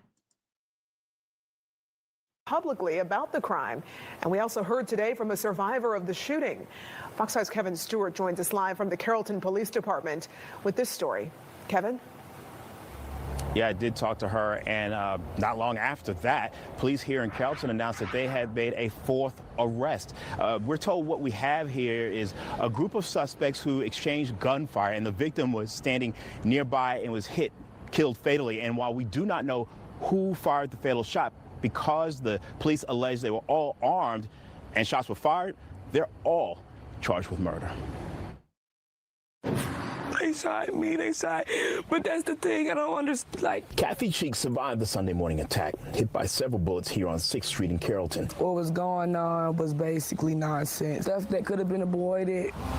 People were toting guns. And her cousin, who's like a sister, 26-year-old Larian Brown, was shot to death. She was just amazing. Brown, a mom of 3, died at the scene. Lele helped put together family reunions, barbecues. Lele was there for her younger siblings when her mama was sick. I'm praying them to be making arrangements like this for me. Not me making arrangements. Not me. Qualisha Lowry is the matriarch, but Lele, as her family liked to call her, was up next. Hundreds of pounds of marijuana were seized in raids across metro Atlanta. Thanks for joining us for Fox 5 News for News Edge at 11. I'm Christine Spiro. The GBI worked with state and local authorities in the operation. Fox 5's Denise Dillon is live in Sandy Springs for us tonight. So Denise, these warrants were served at a couple of businesses there. Yeah, that's right. One at this shop, another at a liquor store a few miles down the road. There were also warrants served in Cherokee County, and a home in Atlanta was raided. It was located within a stash house. This is what 500 pounds of marijuana, all packaged up and ready to distribute, looks like. The GBI says it was found in this home in the Vine City area of Atlanta. Those who stashed it here we're keeping a close eye on it. It was wired for audio and video and for remote monitoring. And while it may not be noticeable at first, take a closer look at the windows with the burglar bars on the inside. Steel bars that typically will be fashioned on the outside of windows or doors. When you equip certain houses in neighborhoods with all of these external fortifications, that attracts the attention of law enforcement. Authorities say they also found 9 guns. During this multi-agency operation, warrants were executed at businesses and homes in Sandy Springs, Atlanta, and Woodstock. 3 men were arrested, 2 from Mexico, the 3rd from Sandy Springs. They were booked.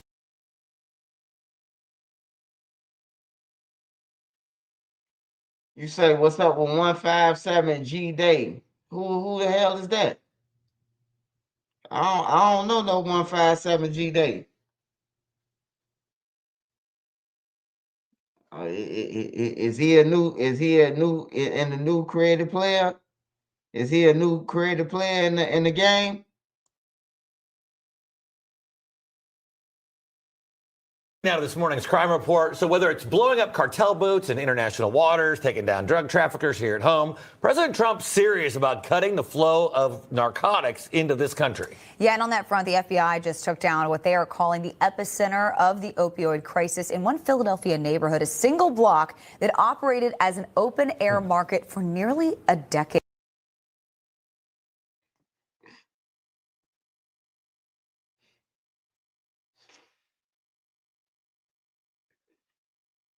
Hey, you an old dirty motherfucker. That's why they gonna keep your nephew, motherfucker. Yeah, them pounds do look like the ones. They do look familiar though.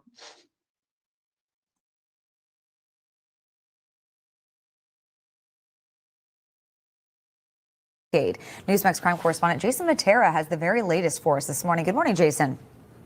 Good morning, Mark and Charlotte. Well, the FBI and federal officials call this bust proof of what happens when you let cops be cops. It's a massive drug trafficking conspiracy spanning North Philadelphia, what federal investigators called ground zero for a long-running drug operation in plain sight. Those people you see lining up, allegedly customers for fentanyl, heroin, cocaine, and more. Sold openly around the clock for years, until now. We have permanently removed a drug trafficking organization out of the streets of Philadelphia, and they're going to stop pouring guns and chemicals and drugs into our communities. The feds say the operation revolved around one man, Jose Antonio Morales Nieves, a.k.a. Flaco. Prosecutors say he ran a drug network that stretched from Puerto Rico to the Kensington neighborhood of Philadelphia. Nieves controlled several properties on the street, allegedly offering free rent to tenants who agreed to move his product. In the 173-page indictment obtained by Newsmax, federal prosecutors outline a narcotics ring that ran like a business. The Weymouth crew kept a schedule of who did what and when. Runners resupplied the drugs. Caseworkers managed the drugs. Enforcers protected the drugs. And of course, the hustlers or street dealers made the transactions. All of it held together by fear, allegedly through violence and intimidation. They enforced their territory through the threats of assaults, shootings, and murder. And according to authorities, this drug syndicate wasn't shy about flaunting their violence, posing with illegal firearms and the stacks of cash those weapons were used to secure. But that flaunt came with a price, handcuffs. And the Justice Department's warning to other traffickers in Philadelphia is simple. You're next. You will see our faces again. The next indictment has a space with your name on it. Mark Charlotte, Philadelphia's police commissioner, made it a point to note that these cases are going to be handled in federal court, where he put it, appropriate action will be taken. It was a direct swipe at Philly's current DA, Larry Krasner, whose hands-off approach to crime has allowed the drug market to thrive under his watch. Yeah, well, hopefully, South Philadelphia will be a little safer now that those guys are off the streets. All right, Jason, thank you.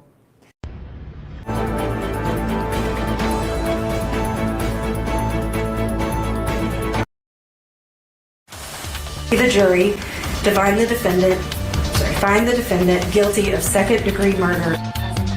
A week-long trial comes to an end with a guilty verdict as Latasha Daniels is convicted of second-degree murder in the death of Pastor Brodus Perry. Good evening and thank you for joining us. I'm Greg Hurst.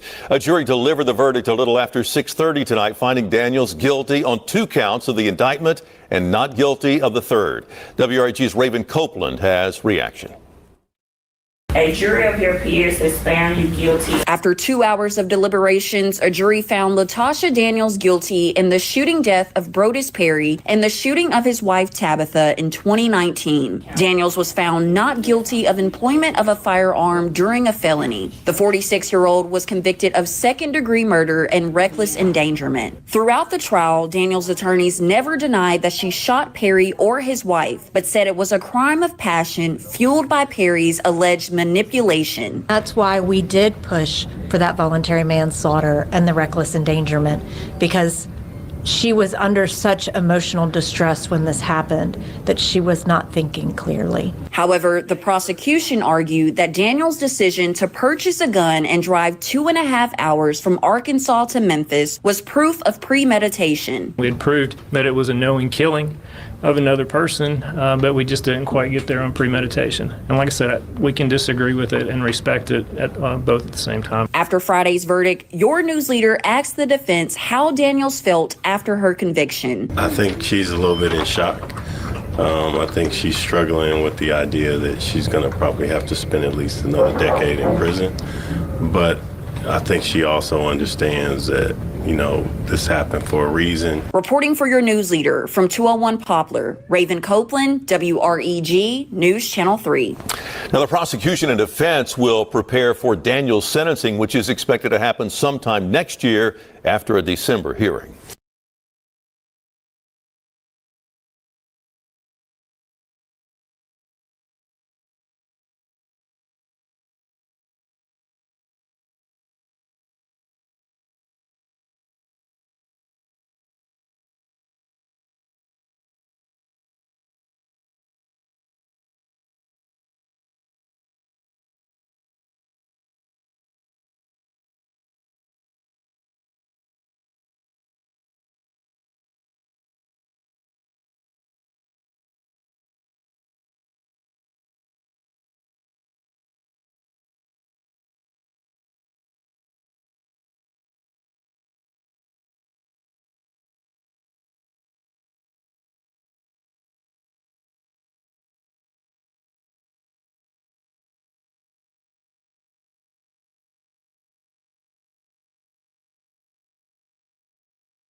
I'm surprised Young and Asa wasn't tied. Shit, I think he was. I think he was. I think old girl finna get cooked too. They say she ain't finna get shit. I think they finna stretch her ass out. But I don't know. I don't know what they carry, what they charge though with.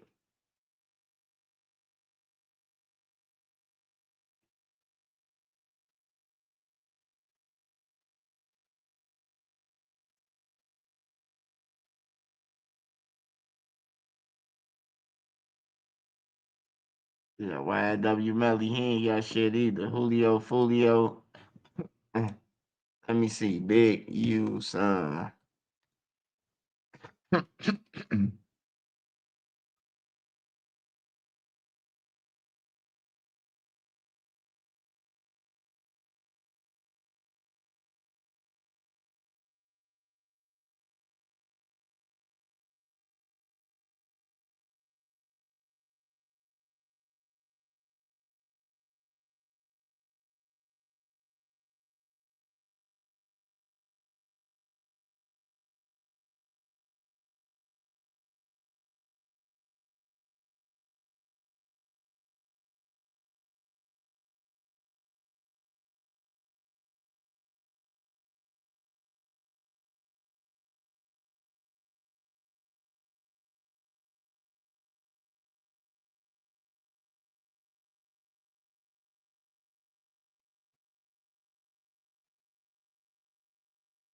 She got 30 years. The dealer got caught drinking hooch. Yeah, I seen that. Who got 30 years, Monique?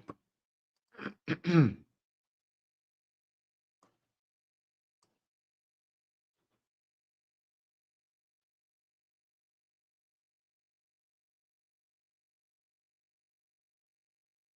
can't tell you how much Vlad paid me, man. He paid the bills, man.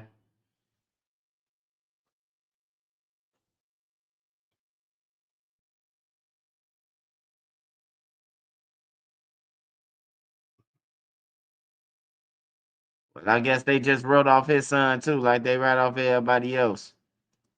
Let me see what the family got.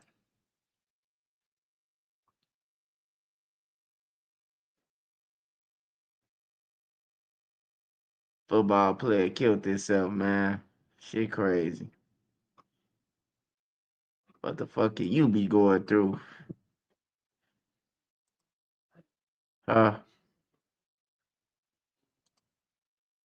The girl in the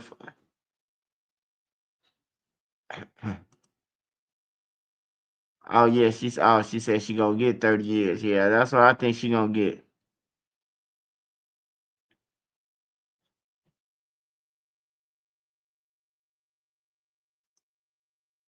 Oh, so the whole time the lady was sleeping with the pastor. See, that's what I'm saying. Them pastors dirty than a motherfucker, man. Pastors dirty than a motherfucker, man. Oh, this what I wanted to watch y'all real quick. I think I ain't watched this. Nobody wins when the family feels.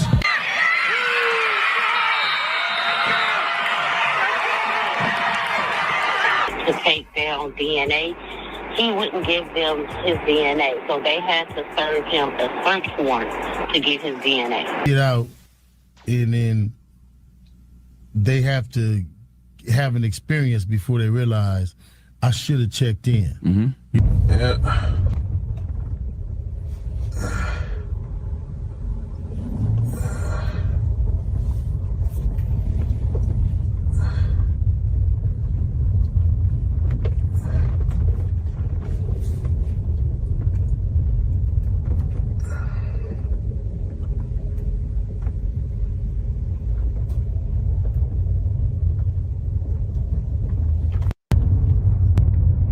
The acting United States Attorney here in Los Angeles.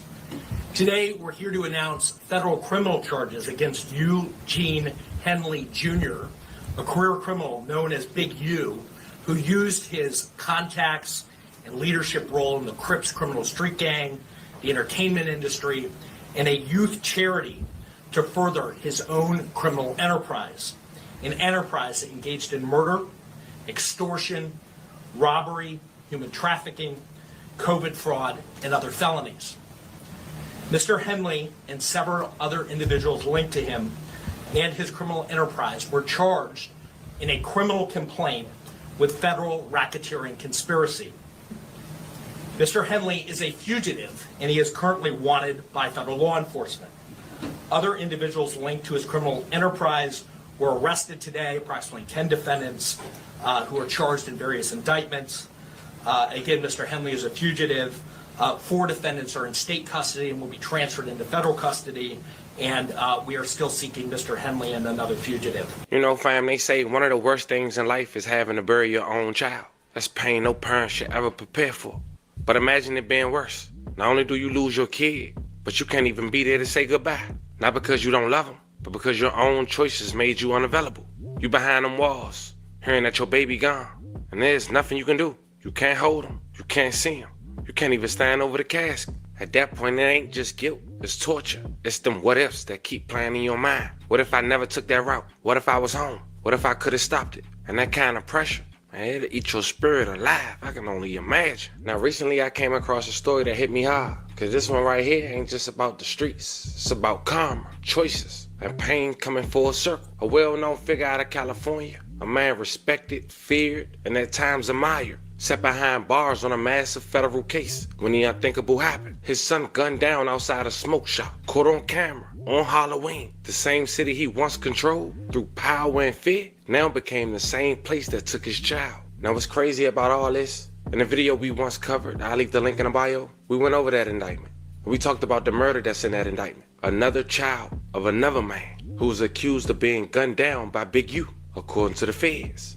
Crazy how life work, huh? Today we go over this story. We also check out what's the update on Big U's case. Talk about his upbringing, his 2 sons, the one that made it out, and unfortunately, the one that followed his son's footsteps. But before we go over this one, I want you guys to remember, I don't give you no angle. I just give you the story. So with that being said, make sure you like, comment, and subscribe. We're gonna jump right to it. Before the feds ever came knocking, before the courtrooms and the indictments, this story started with a murder. January 25th, 2021. A cold morning in North Las Vegas. Police discovered the body of a young man shot multiple times and dragged into the desert sand. His name, Rayshawn Williams, an aspiring rapper signed to Big U's record label, Unique Music. But see, 5 days earlier, according to this indictment, Rayshawn Williams had recorded a diss song. In it, he mocked Big U, talked about being shot in the face, bragged about a 38 with no trace. To most people, it's just lyrics, but in the streets, that kind of disrespect can get you killed. Now for those who don't know, to give you a little backstory on how that day went down, witnesses say that RW and Big U were at a studio together that night at around 12:37 a.m. When Big U leaves the studio, 20 minutes later, his phone goes dark. No GPS, no calls. And then almost an hour later,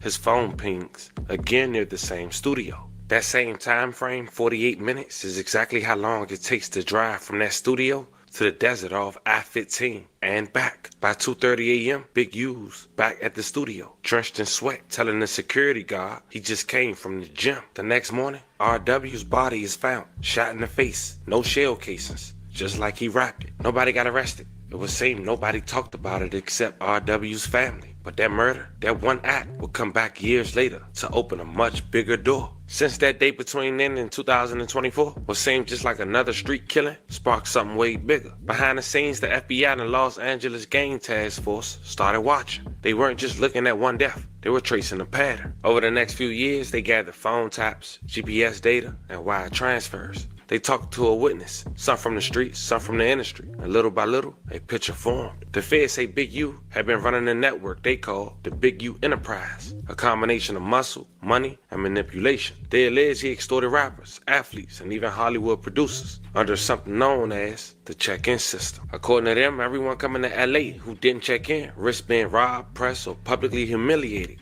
And at the same time, they say it's non-profit developing options, the same group meant to help the community, was being used to move money, pay off associates, and hide illegal earnings. Now, of course, in a previous video, we later elaborated on who the victims were in the indictment. Of course, I'll leave the link in the bio. But on wiretaps, Big U can be heard bragging about, quote, being a hunter of the rolling 60s, talking about having paperwork on people, meaning he knew who was cooperating with police. The feds started tying everything together. The murders, the robbery, the fake charities. and even that 2021 Vegas killing. LA, that's one of the cities you got to be on point.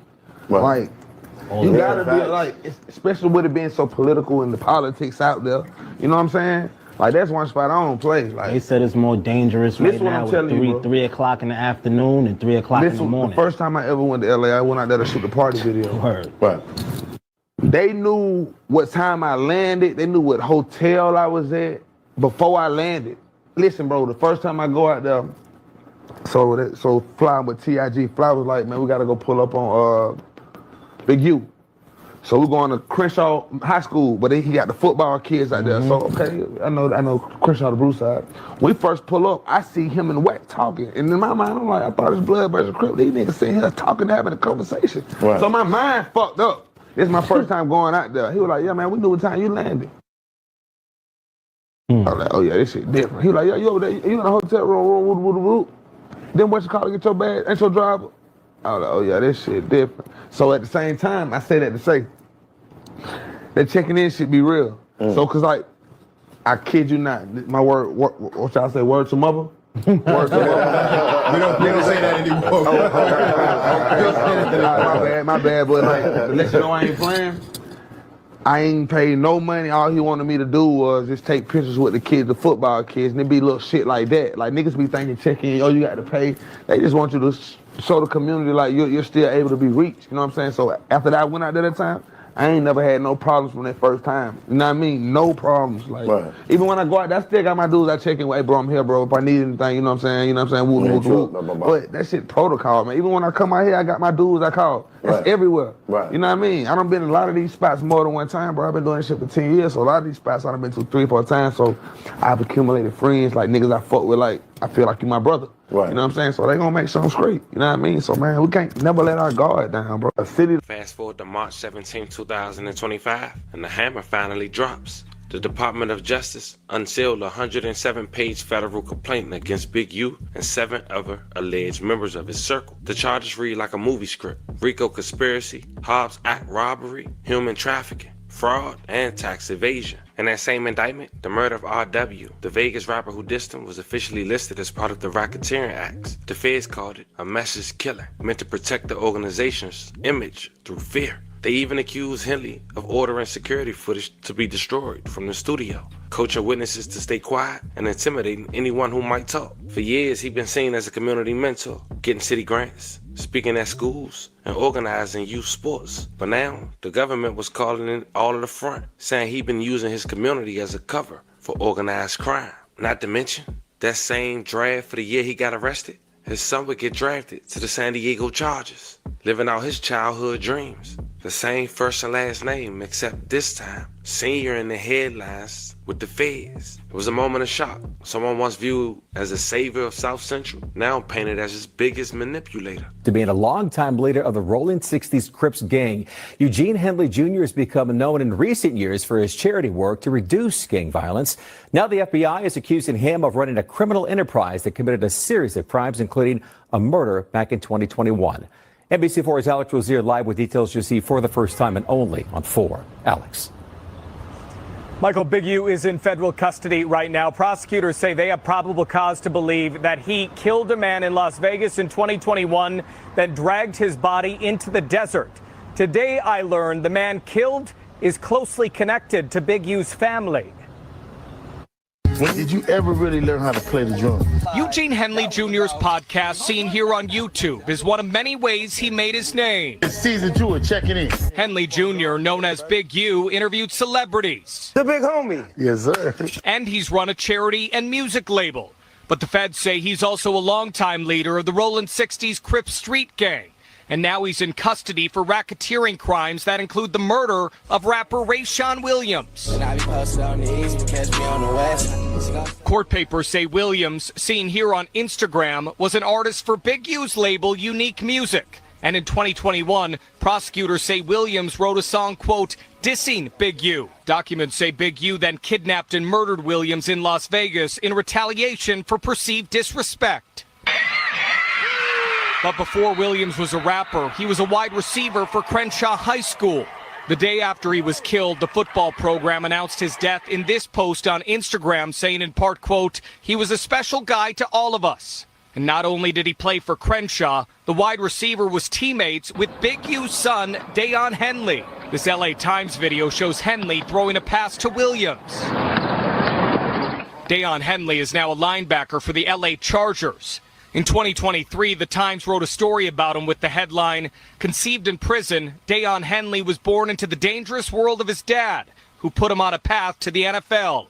Deion's quoted in the article saying, "It's one heck of an origin story," adding, "You know how they talk about anti-heroes, the people who are the bad guys, but they really aren't?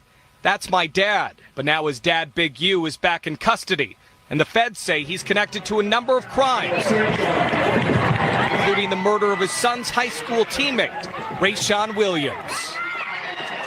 Now, since then, Big U had told the court he doesn't have enough money to hire a new lawyer and that he's representing himself in his high-profile RICO trial after his lawyer asked to withdraw. His attorney, Hernandez, cited a breakdown in communication and trust while requesting to get off the case. The attorney-client relationship has deteriorated to the point where continued representation would be unfair to both the client and the court, Hernandez stated in his filing. This comes after the U.S. District Judge had pushed his trial date back a full year till May of 2026. Prosecutors have requested more time to review a massive amount of evidence they had compiled. They claim to have over 20,000 intercepted audio calls. They also say law enforcement reports search warrants and returns, criminal history documents, recordings, and photographs. Well, Big U is representing himself. Yep. His attorney, Arturo Hernandez, cited a breakdown in communication and trust while requesting to get off of the case. The attorney-client relationship has deteriorated to the point where continued representation would be unfair to both the client and the court. And Big U has told the court he doesn't have enough money to hire a new lawyer. But you can get a court-appointed attorney if you can't afford a lawyer. It's the Fed, so I don't really want to speak out of turn, but I believe I'm talking to some people that did some Fed time. They still charge you hourly, even with the court appointed. This is what they're telling me. I don't know. Okay, so it is possible to get a court-appointed attorney in a federal case if you cannot afford one. The Sixth Amendment to the U.S. Constitution guarantees the right to counsel in serious criminal prosecutions. It doesn't say anything about money here. I believe after speaking with... They have to assess your financial situation. If you qualify, the court will appoint an attorney from a panel of attorneys or a federal defender office. I don't see anything about money. After speaking with Eddie Boy, 600, and Eddie Boy is Code D from the 90s. Okay. Where they did all that. Eddie Boy got like 32 years. He got like 24. After speaking with Eddie Boy, he said he believes that Big U wants to get all those documents to see who really was informing on him. Whether the information led to arrest or not, or a charge or not, if it's a dude that got pulled over at midnight, asked a question and pointed the finger at Big U, any possibilities, I think he wants to see that. He wants to know if it's 10, 20, 30, 40, 50 dudes, right, that was maybe giving up information on him over a period of time. Why? Because they think he want to use that as a reason to say, well, y'all got out on me, I'm going to get out on y'all to save myself. Yeah, but you can't really represent yourself in a trial. Even lawyers who get charged with crimes will get lawyers to represent them. Sometime in there, it's 26,000 pages of wiretaps, 46,000 pages of evidence. I think somewhere in there, after he sees what he wants to see, because he felt like the attorney is just going to address the 43 counts. Big U want to see the dude that got pulled over at midnight and said, yeah, I heard Big U might have had something to do with that. Although it didn't lead to a count. He wants to see these things. I think it'll get to a point where he'll say, hey, man, this is overwhelming. I need legal. I don't know if he can do that. I don't know. But we do know that he absolutely wants to know who, if any, gave up statements or information on him. But just when the same things couldn't get worse, Halloween, October 31st, 2025, life spin the block. When Big U sat in federal custody, waiting to fight for his freedom, tragedy struck again. His son was shot and killed outside a smoke shop in California. A spokesman from the Los Angeles Police Department stated that the officers were dispatched to the intersection of 69th Street in South LA at around 11:11 p.m. for a shooting call. The victim, described as a 34-year-old black male, walked up to the suspect vehicle in a Halloween mask when an unknown suspect or suspects shot at him. The LAPD spokesperson confirmed the suspects then fled in an unknown direction. The department spokesperson added that the victim was pronounced dead at the scene, identified as Jabari Baby Huey Henley. Blue rag, rag balls in a pair of Gucci. I got the 12-5, I'm calling my groupies. Do the trash. Up the booth, old dog and nice tube. I see too many movies, and I don't want. Y'all want to sign two, Grimy? Look at these two dudes, Huey and Nipsey Hussle. On the block. What is that, yo? What you filming on? That's I'm on Instagram. Oh, Instagram. Looking up. Look at this. You say got it. Hey, Nut, I love Nut, though. Y'all want well-known Crip got killed tonight. He has one son that plays for the Chargers and one son that does not. And I don't know which son it was that got killed. I think it's the son who doesn't play for the Chargers. The same man once accused of ordering violence according to the feds, now lost his own child to it. Caught on camera, same streets, same cycle. No matter how strong your name is, no matter how respected you are, you can't out-control karma. You can't outrun the consequences that come back to your doorstep. From Crenshaw to Vegas to the federal courthouse, this story reads like a modern-day tragedy.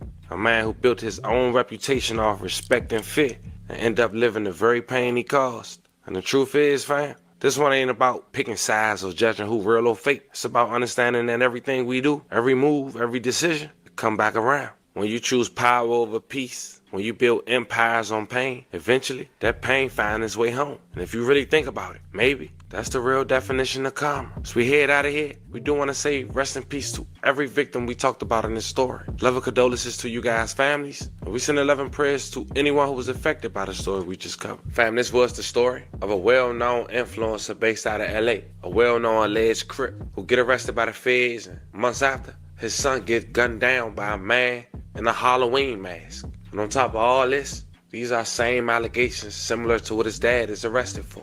Let me know how you guys feel about this one. In the comments, was this karma, a coincidence, or just the streets doing what the streets do? Make sure you subscribe to the Family TV. Stay tuned for more.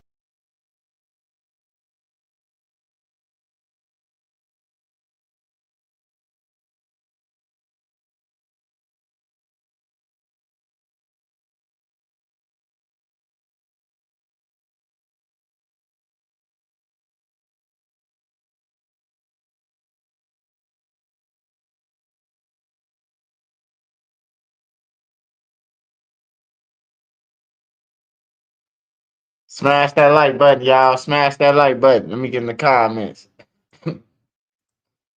Shout out Critter. Hey, I'm sorry we slid the Critters, man. I don't know who 15. Let me see who this 15G Daisy is. You did support the channel, so I see the 157G Day. These niggas got so long of a name, man.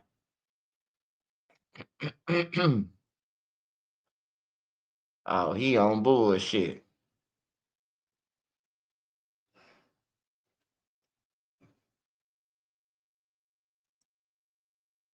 I was just on the phone with baby bro and shit, so.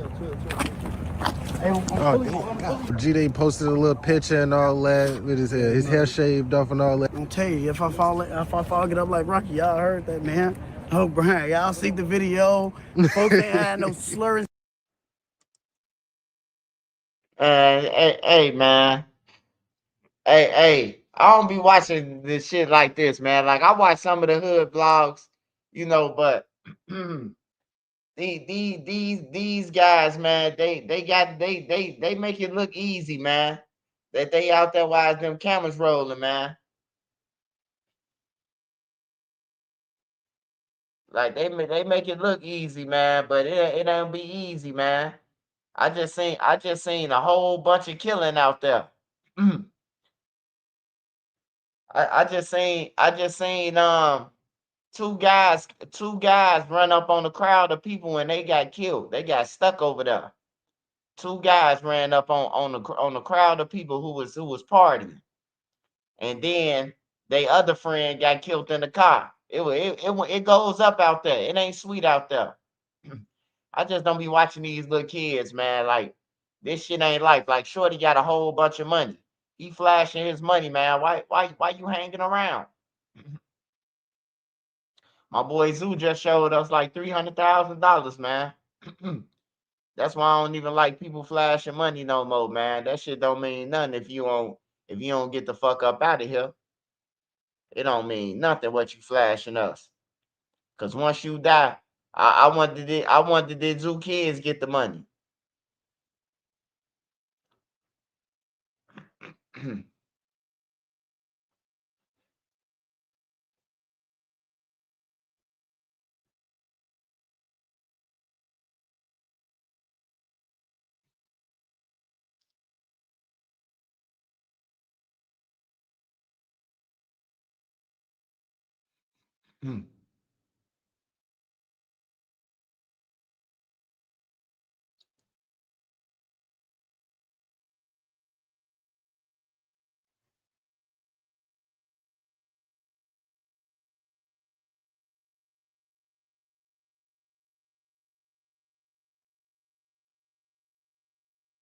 See Herbo going on the press run.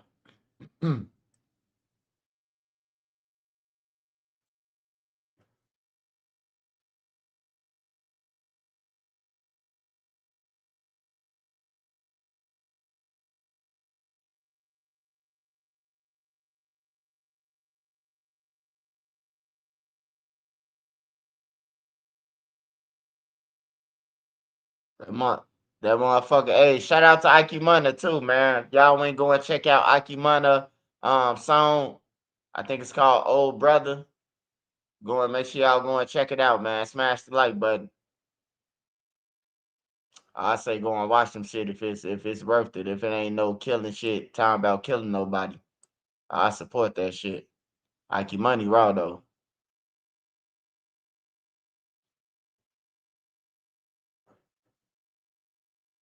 $157G day. I'm gonna have to do my homework on these guys.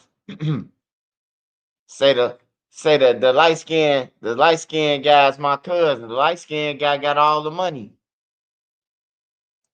It's dangerous everywhere, man. I just don't be into that shit, man. You know, this guy going to all the neighborhoods.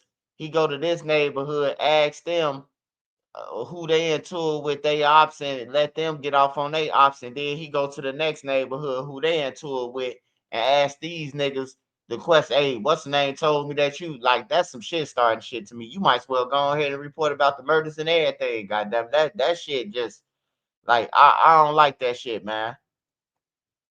Like if Shorty and them gonna start it up on their own, let them get on their own YouTube and pass the message. But shit, he making a killing off of it. So shit, I guess he'll be the messenger. He the good messenger. OKC better win the championship this year. Now I doubt it, my brother. I doubt it, man. I ain't saying the Chicago Bulls gonna win, but I doubt it. LeBron James them up to something over there. They on some slick shit, man. They gonna bring LeBron James back in April. When everybody else kneecaps is wore out and shit like that, they gonna bring him back when he fresh. He gonna come back scoring 50 points on everything. They trying to make LeBron James win. Then they got another trade. They finna get somebody else over there. They trying to make sure LeBron James win, bro. I see the play. I see the play already, bro. He out. Man, if I paid for some Laker tickets, bro, I'm going straight to Jenny Bus, whoever own that motherfucker. Soon they lose. Hey, look, man. I did spend my girl rent money and everything. She on the phone right now. She said if I come home, she gonna kill me. Can you please help me? I need a refund. LeBron wasn't here anyway, nigga.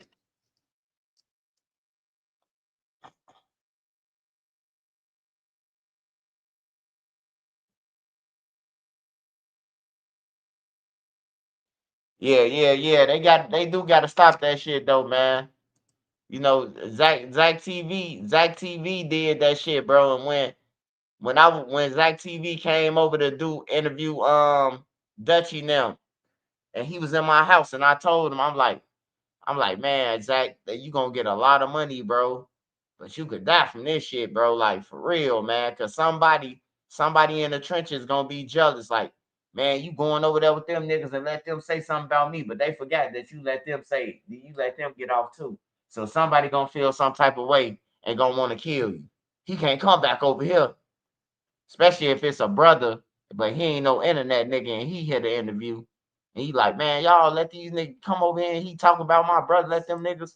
You know, everybody don't understand that shit, y'all. Everybody don't understand that the messenger shit. And these shorties are killed for that shit.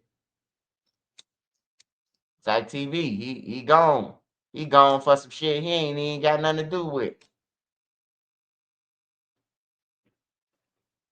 Cause he helping some other motherfuckers. How little JoJo turned up Chicago.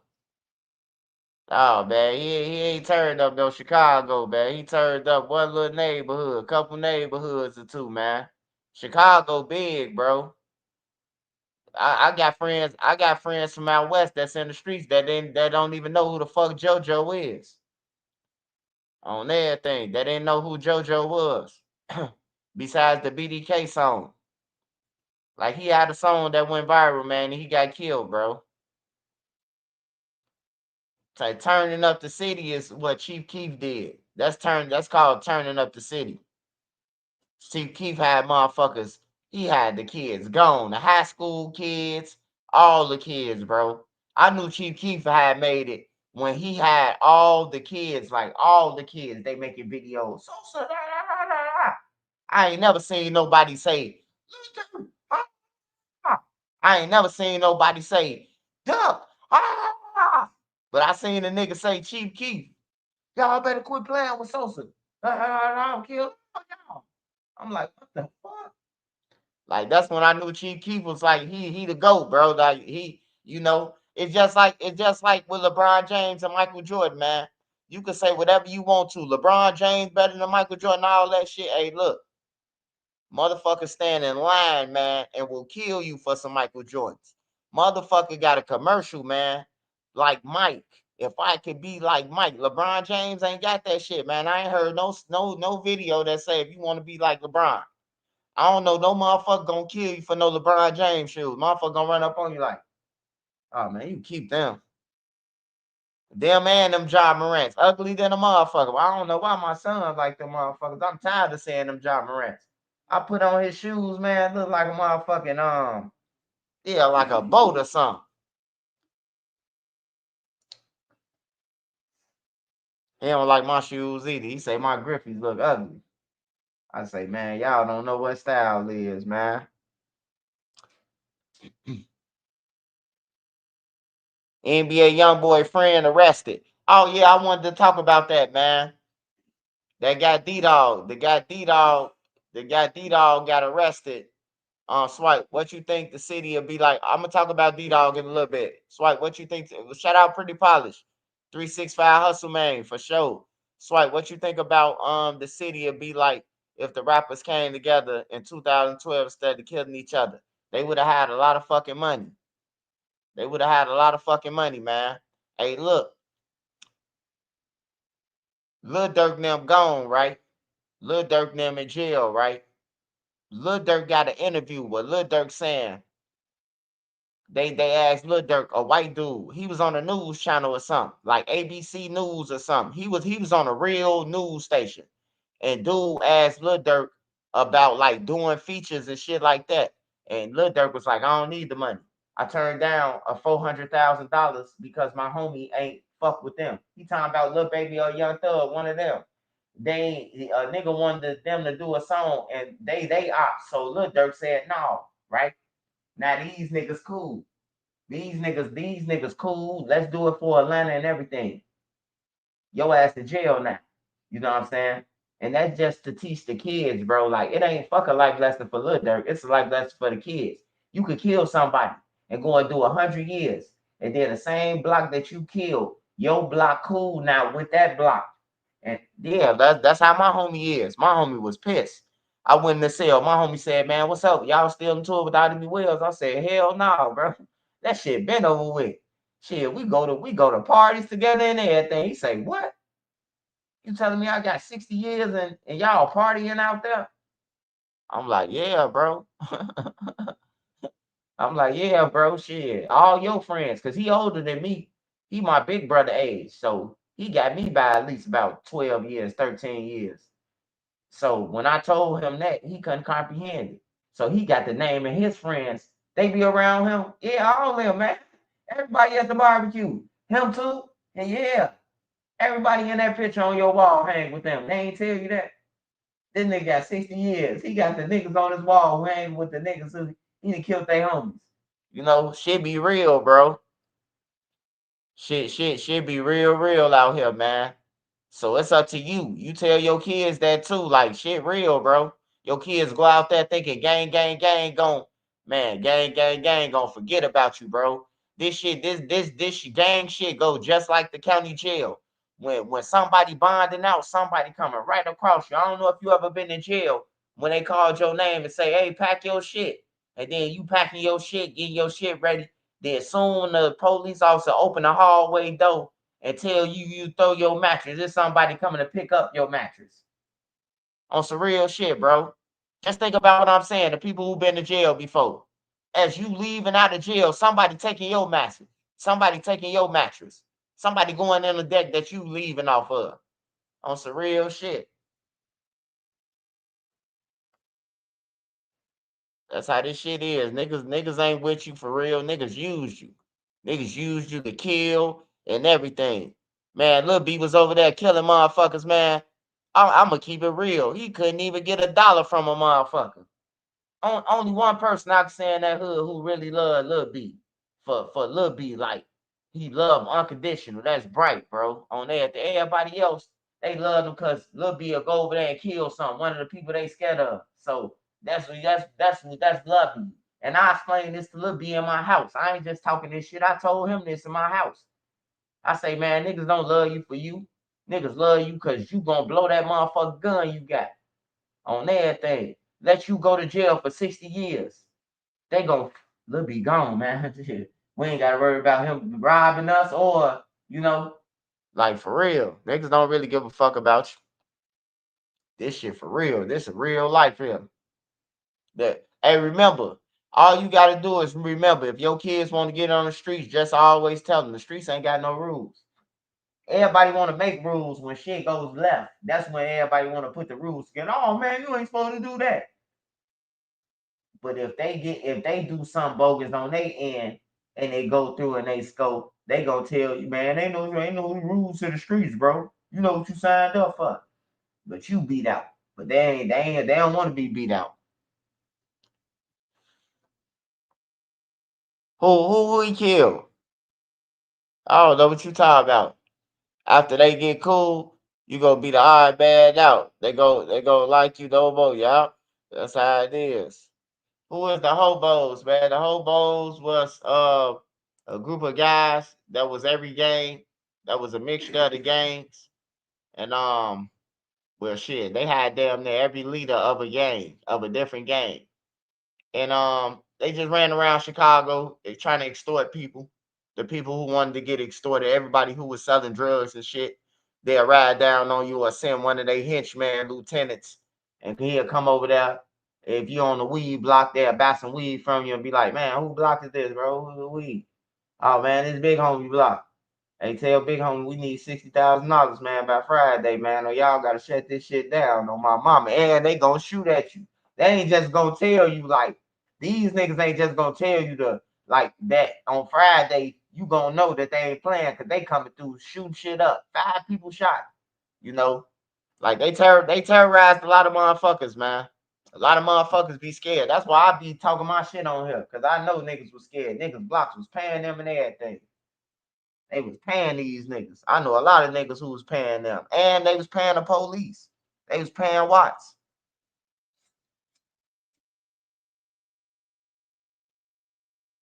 They was paying the police off like a motherfucker, giving him money like free money.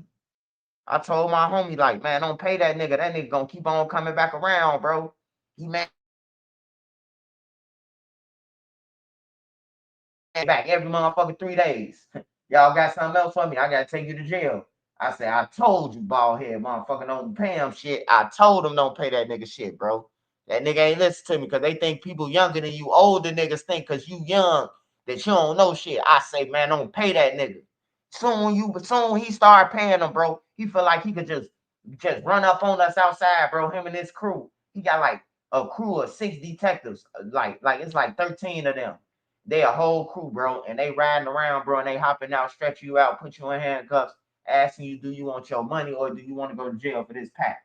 And the average nigga gonna say, I'm finna, you can take the money. But me, nah, I'm going to jail. You can take me to jail, bro. I ain't never seen $1,500. My dad just gave me this shit. You can take me to jail. You sure you want to go to jail? Hell yeah, I'm going to jail. I'm going to jail with this. On everything, bro, like, for real. The streets is the worst lifestyle ever. Yeah, it's garbage, bro. It's overrated, man. Everybody be rating that shit like it's cool. Man, look, you can party in your house. You can invite your friends over your house to party.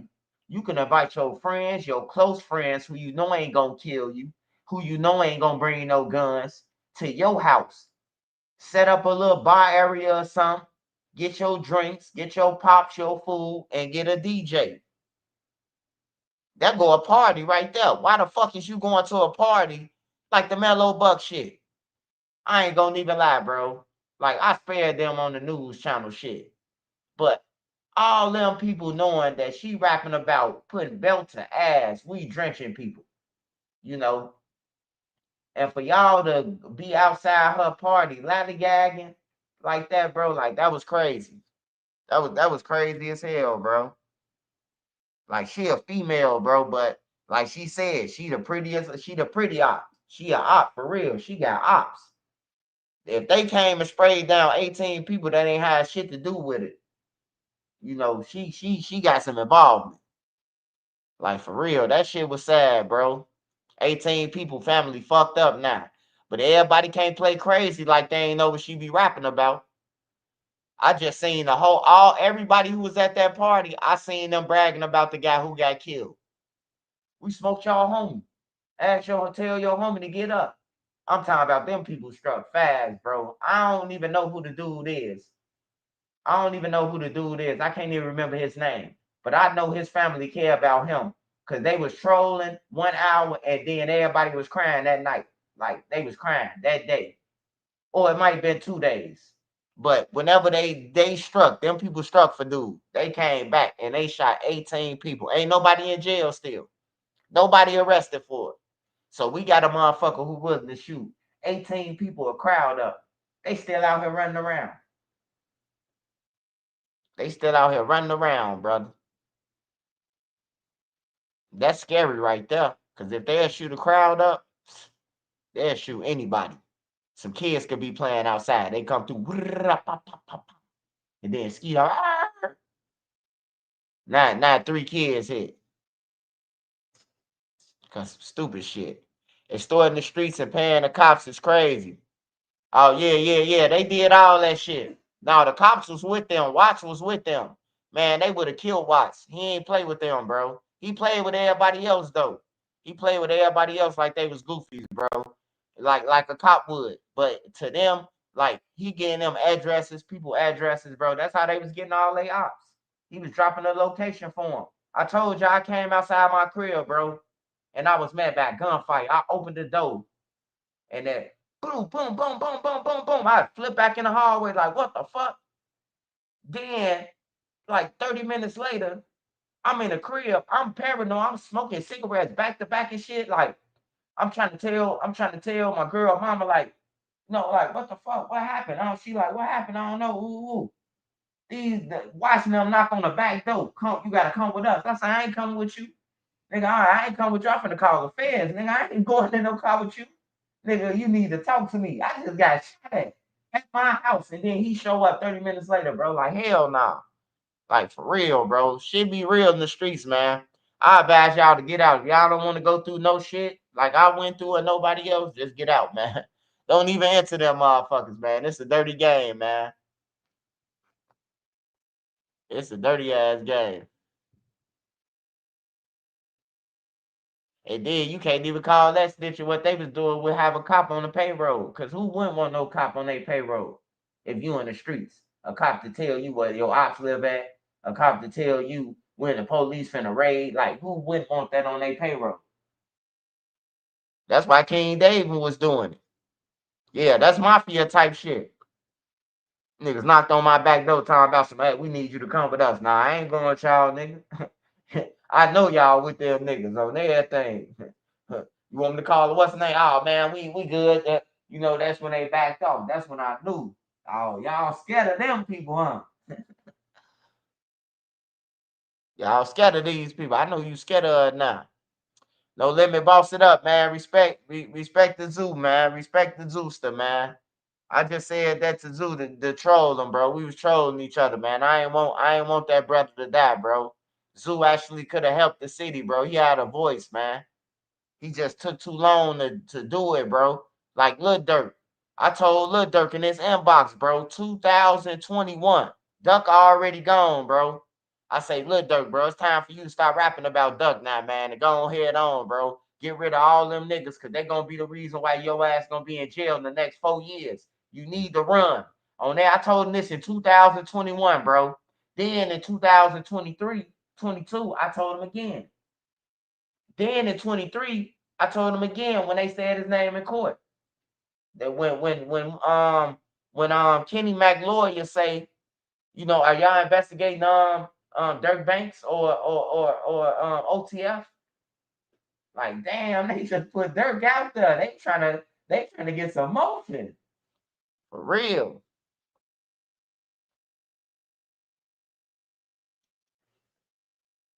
But yeah, I ain't want Zoo to be gone, man.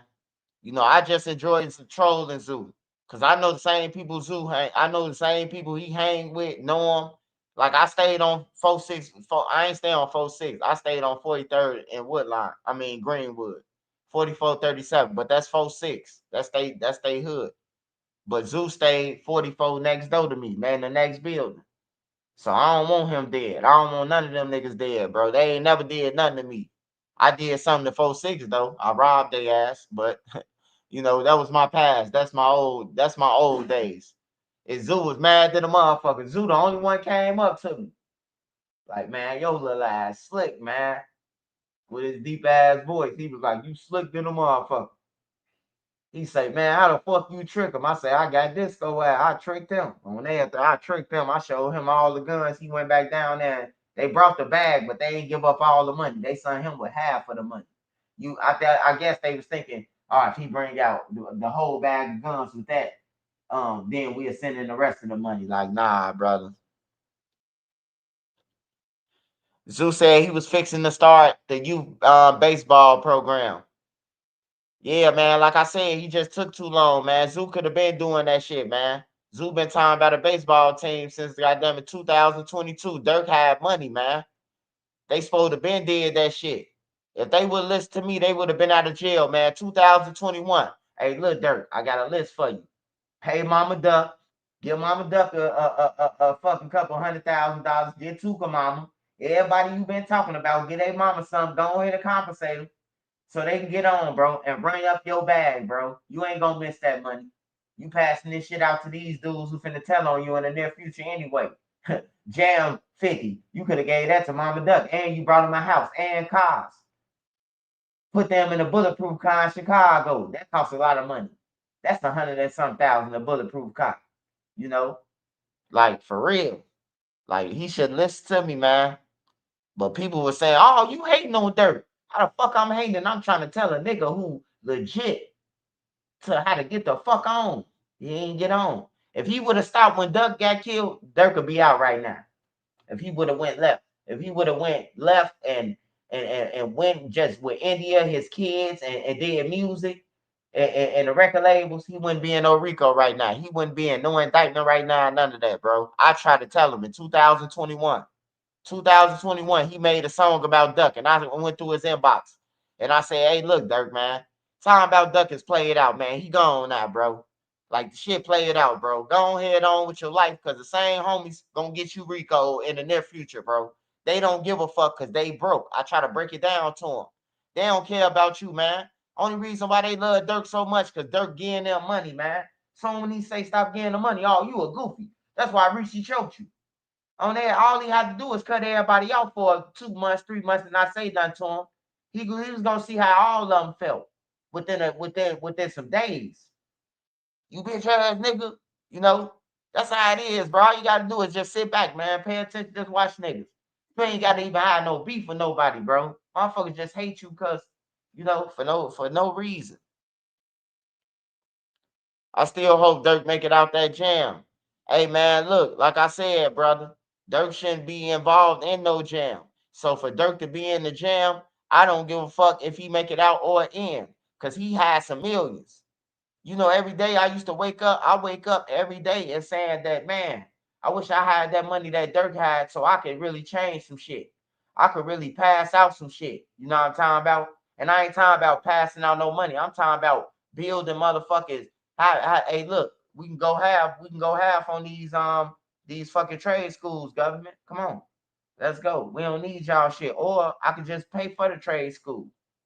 All you got to do is really buy land, buy buildings. It don't matter what type of building it is, as long as it's a building that can stand up and that's strong. And put motherfucking teachers in there that's gonna teach construction and all the rest of that shit. Because that's what people really need. On there, you can go to school, man. You can go to school, college, like Dookie Howser, man. You can go for years, brother, and still don't even use that shit. And that's crazy, bro. I know a lot of people who went to college, bro. Went to college, extra college, can't even get no job, man. And the shit that they went to school for, man, they complaining right now. They did all their years and then they in debt too. I shouldn't leave that out either. They in debt. You done went to school all this time and in debt too. When you could just get a trade and get paid for going to school for that trade. And when you get out of school, you get a job. You can't beat that. You can't beat that, bro. A trade over school any day. I ain't saying don't go to school. I ain't telling nobody to drop out. I'm saying after high school or while you in high school, it should be trades, bro. On everything. Ain't nobody you need math and you need to know how to read, bro. All the rest of the shit is extracurricular to me. On everything. And read and comprehension, all that shit with that, it reading to me. That's in the reading category. You know, but that's what you're gonna need in life. It's to motherfucking know how to add and subtract and know your numbers and fucking read and know how to read contracts and all the rest of that shit. Other than that, bro, it's irrelevant, man. Learning about Paul Revere and the British is coming is irrelevant. And when I ain't used that shit yet, I've been waiting to use that shit. The British is coming. I ain't never going on Jeopardy. What the fuck I need to know about? In 1870, what happened to who said the British is coming? Paul Revere, motherfucker. Next question. 400. You know, like for real, you don't use that shit, man. You don't use none of that shit that you learned about, man, in school. Half of it. Half of it you ain't using, man. It's a bunch of programs for these. It's not hard. You got to look. Vocational high school, STEMs. Yeah, but everybody can't get in it. We talking about for everybody. Everybody can't get in that shit that you talking about. We talking about for everybody. A trade school all through Chicago to Baltimore to New York. But I think that they don't want no trade school because they don't want bosses. They want fucking workers, man. On everything. It all makes sense to me, man. It's starting to all make sense to me as I sit back and I think. Like, for real. They don't want no trade schools. That's why they took it out of Dunbar. Dunbar was a vocational school. They took the trade school out of there. They take the trade schools out of all the schools because they don't want people to be bosses. Once you learn the trade, you a boss now. You can do your own contracts. You could put an ad in the newspaper. I do drywall. I do plumbing. They gonna tell you to come and look at the job and see what you contracting for. What you gonna do the job for? That's a boss. They don't want that shit, bro. When I was in school and all the white high schools out there in the suburbs, they still got vocational trades in there in their schools. My old high school that I graduated from still got a fucking trade school in there. Yeah. They knew what they was doing, bro. They don't want no bosses. They want motherfuckers to be workers, bro. Motherfuckers gotta wake up. And ain't nobody gonna fix the black community problem but the black community. It don't matter who we wait on, bro. Like, ain't nobody gonna fix our problem. We gotta fix this shit on our own. The gang members gotta start holding these niggas accountable that just running around killing people for no reason. You gotta hold them accountable. You don't want your block hot, make them turn themselves in, bro. Like, it gotta go back to some type of rules, some type of values, bro. On everything. You killed the female, bro. We not finna hide you out. You killed the kid. We not finna hide you out, bro. Like, it need to go back to some type of fairground of a base, bro, where everybody can at least relax, bro. At least, like, not even relax. At least, like, can ease up, bro. Ain't thinking about killing every day. You know, money is very important, bro. Because you need bond money. You need lawyer money. You need commissary. You need all this shit. They don't put that in a manual when you sign up for a gang. A lot of people say, you know what you signed up for. Show me that book where you signed up at then, motherfucker. On everything. Because I ain't see no book when I signed up. It's called Blessed In. And that ain't got nothing to do.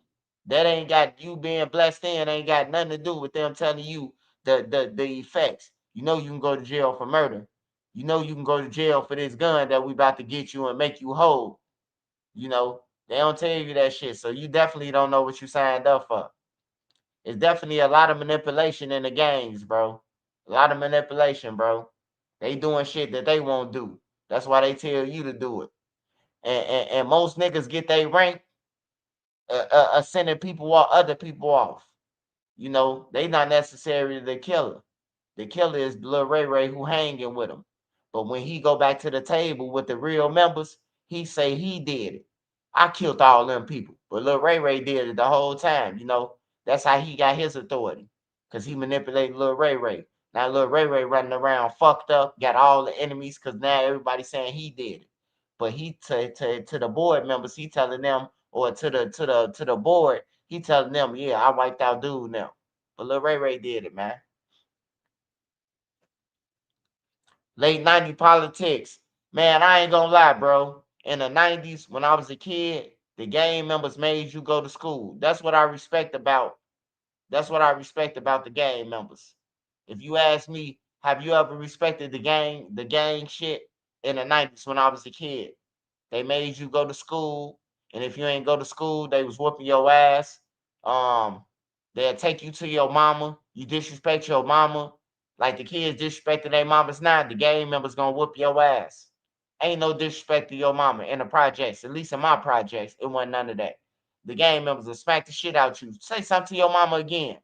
You hear me? It ain't like that no more. The kids could disrespect their mama, and the gang members gonna be out there. Folks, you tweaking, ha ha ha ha ha, laughing. You know, it wasn't funny in the projects though. You would get your motherfucking jaw broke, disrespecting your mama. Your mama tell you to go in. You say, bitch, I said wait. The gang members gonna break your jaw on everything.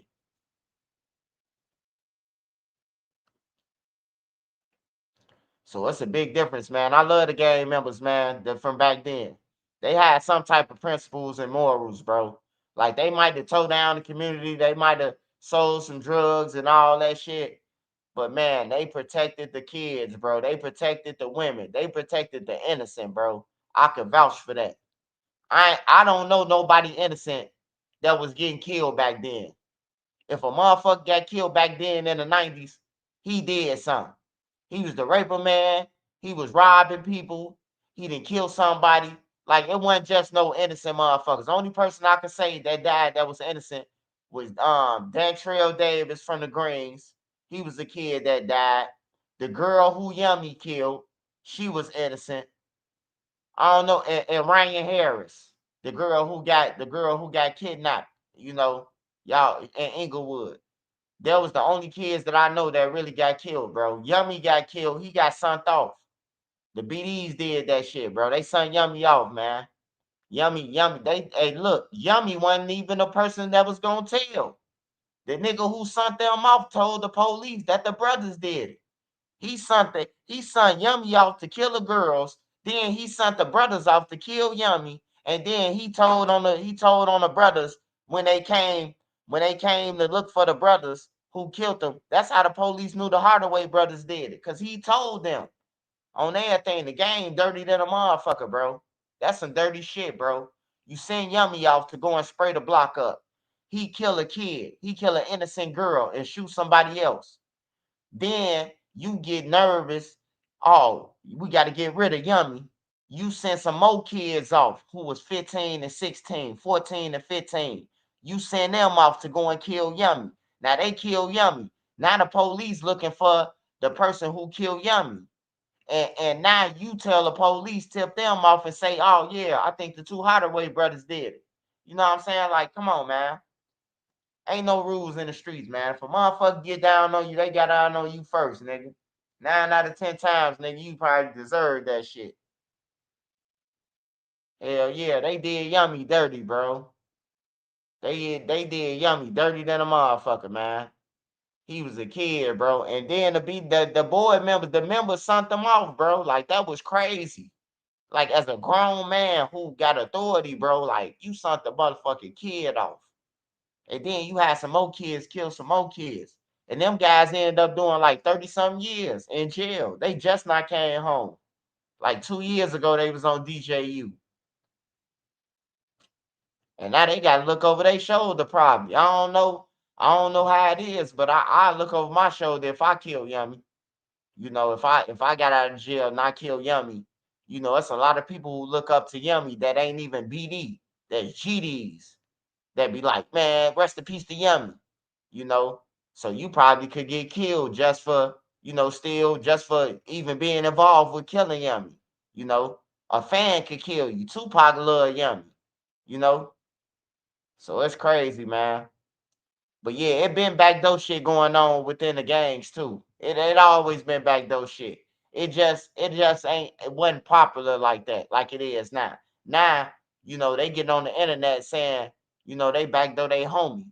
I backdoor my cousin. They laughing at this shit, you know, which I don't think that's funny. I don't think shit cool about backdooring a motherfucker. If you backdoor somebody, I'm gonna try to get rid of you on everything. As a blogger, I'm gonna try to get rid of you if I know you backdoor somebody, or you bragging about backdooring somebody. I can't trust you. How can we trust you as a community and you wouldn't have backdoor somebody? Or you laughing about backdooring your brother or somebody who you grew up with? Because y'all got into an argument about a bitch. Come on, man. I ain't going for that. I don't stand for that. Niggas can ask G Fade. G Fade know. We put the spotlight on his ass. We know. Killed your homie over an argument because he said y'all can't come back to a block that don't mean shit. A block that we don't even own. If everybody died today, guess what? Some more new people gonna move on X's in Kingston and Colfax, and Yates. Some more people gonna move over there. If a storm came and knocked down every building in No Limit, when they build it up, it's gonna be some new people over there. We killing each other for some shit that we don't even own, man. That's crazy, bro. We don't own none of this shit. And then got the nerve to tell somebody you can't come to a block that you about to die on 9 out of 10 times. Everybody I heard somebody say somebody can't come back to the block. They end up getting folded up like laundry. Now can I come back that you gone? That's the next question for me, you know. Can I come back now that he gone? He said I couldn't come over to his block. Can I come back now? You know, but I don't even get disrespectful like that. That's disrespectful to me because they gone. But yeah, we don't own none of this shit that we fighting about. We don't own none of this shit. 9 out of 10 times, you ain't even paying rent. The nigga who talking about a nigga can't come over there. You live with your girl or your mama. You know? I'll be glad one day, man, when I see O Block could walk over there to Gyro City to the restaurant without getting killed. I love to see Gyro walk over there to Parkway Sub without getting shot at. I love to see, the low end. Go back to the low end. Everybody could go to 35th. Everybody could go to 35th and go to Subway or go to LA Fitness without getting killed, or go to White Castle with your girl at night, or whatever, man. Without getting killed. They got a Cobras over there on 35th too. But I love to see it, bro. Man, when I was on the low end, bro, I was going in Lawless. I was going everywhere. Oh, what TTB Nas them on Lake Park, on 46. I was walking around the whole low end, bro. On some real shit, bro. The whole low end. All through Young Money to Sharks and everything. Ain't nobody ever approached me and said where you was from. Nobody. Like, I never had no problem, bro. No, I never had no problem down there, especially on the low end. Like, ain't nobody ever even played with me on the low end, bro, to even play like that. I just feel like we should be able to go places where we want to go. Long as a nigga come respectful, he should be able to go to your Sharks with his girl without getting killed. Like, for real, we need to try to better ourselves, bro. Like, shit getting crazy, man. Shit getting real crazy. And then don't nobody got no bond money. I don't want my killer to be fighting with no public defender. Why you kill me? You can't bond out. You ain't got no lawyer. I don't want no broke ass killer. Fuck that. Just leave me alone. You a broke nigga. You finna kill. You broke. You killed. You ain't got no lawyer to fight the case. You got caught right away. Just let me be. Shit, I don't want no trouble.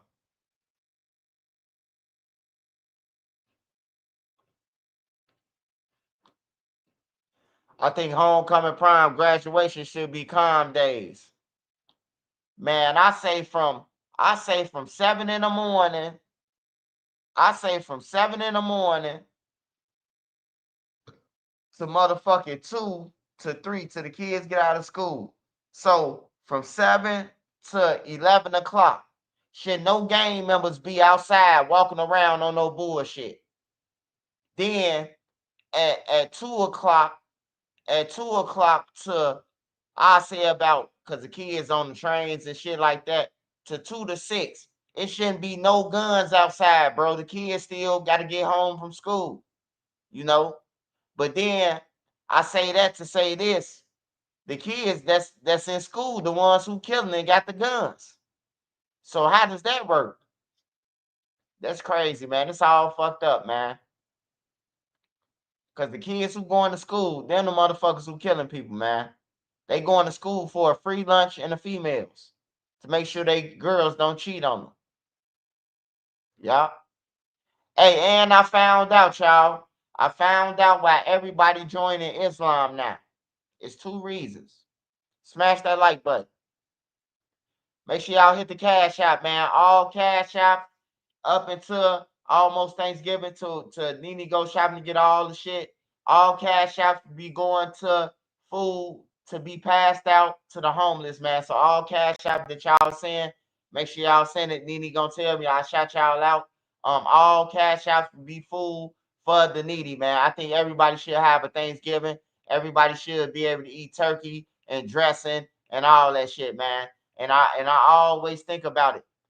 Hey, look, you can have no money, you can have nothing, but long as you got something to eat, man, it'll be a brighter day, man. I swear to God. But if you ain't got shit, that's what a robbery turned into a homo case.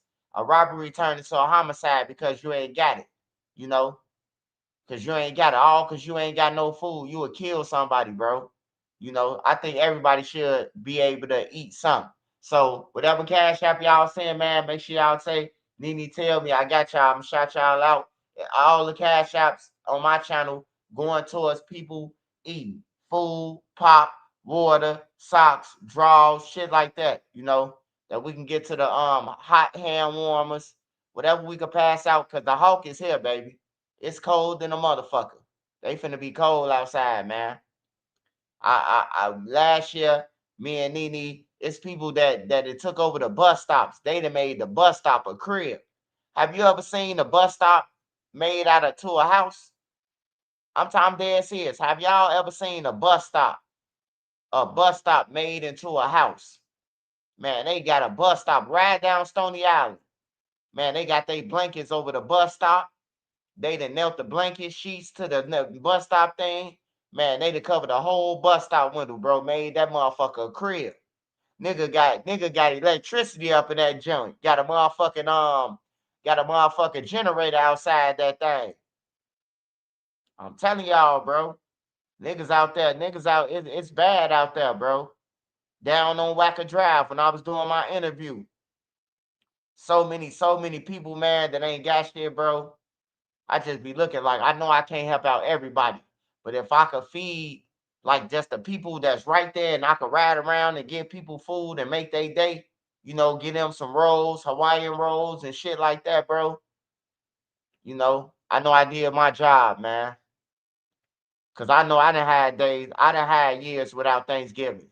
You know, even though I got family, I ain't had no ride to their crib. Ain't nobody trying to bring me no plate. I can't eat nothing. So I had to eat a noodle, some boiled eggs chopped up, you know, whatever you got to eat in the crib. But I was missing them days when I ain't had no Thanksgiving. Yeah, on 91st. Shout out Hood Fella.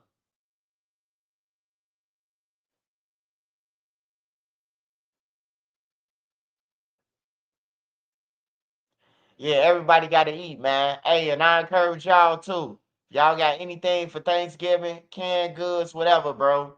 Bag them up, take it outside and give it to somebody. That's real shit, bro. Like, for real. You can make somebody day. You might got an extra coat, bro. Somebody need that extra coat. I know some of you niggas on my page got 12, 13 coats. Get some of them motherfucking coats out, bro. Somebody need them. You know? Don't worry about if they gonna sell them. You don't worry about that, bro. Long as you get, hey, look, long as you gave it up with good intentions, don't worry about if they sold it, bro. On everything. Niggas be getting out food and be like, don't sell my, hey, look, don't worry about it. Because if they sell it, God gonna get them. You know? But yeah, if you got any extra clothes, jackets, anything, bro, it's cold. It's finna get cold outside, bro. It's motherfuckers that's really staying outside, bro. I'm telling you. Ride down Stony Island, bro. You gonna see they took over the bus stop. I'm talking about, I went in a nigga tent. I gave him $100 bill. I gave the nigga $100 bill, man. Nigga got a microwave and everything on the generator. He got a generator. You know, with a little heat up in there. A little TV, one of the little jail TVs. He got all that shit running off a generator, bro, in a bus stop. I say, damn, bro. It kind of hurted me like. But then I'm like, he a smart motherfucker, bro. Like, shit, it's one thing to be homeless, but it's one thing to take a bus shelter and make that a foundation as a house. Like, shit, that's smart. Hell yeah, it's hard out there, man. Hey, bro, hey, look.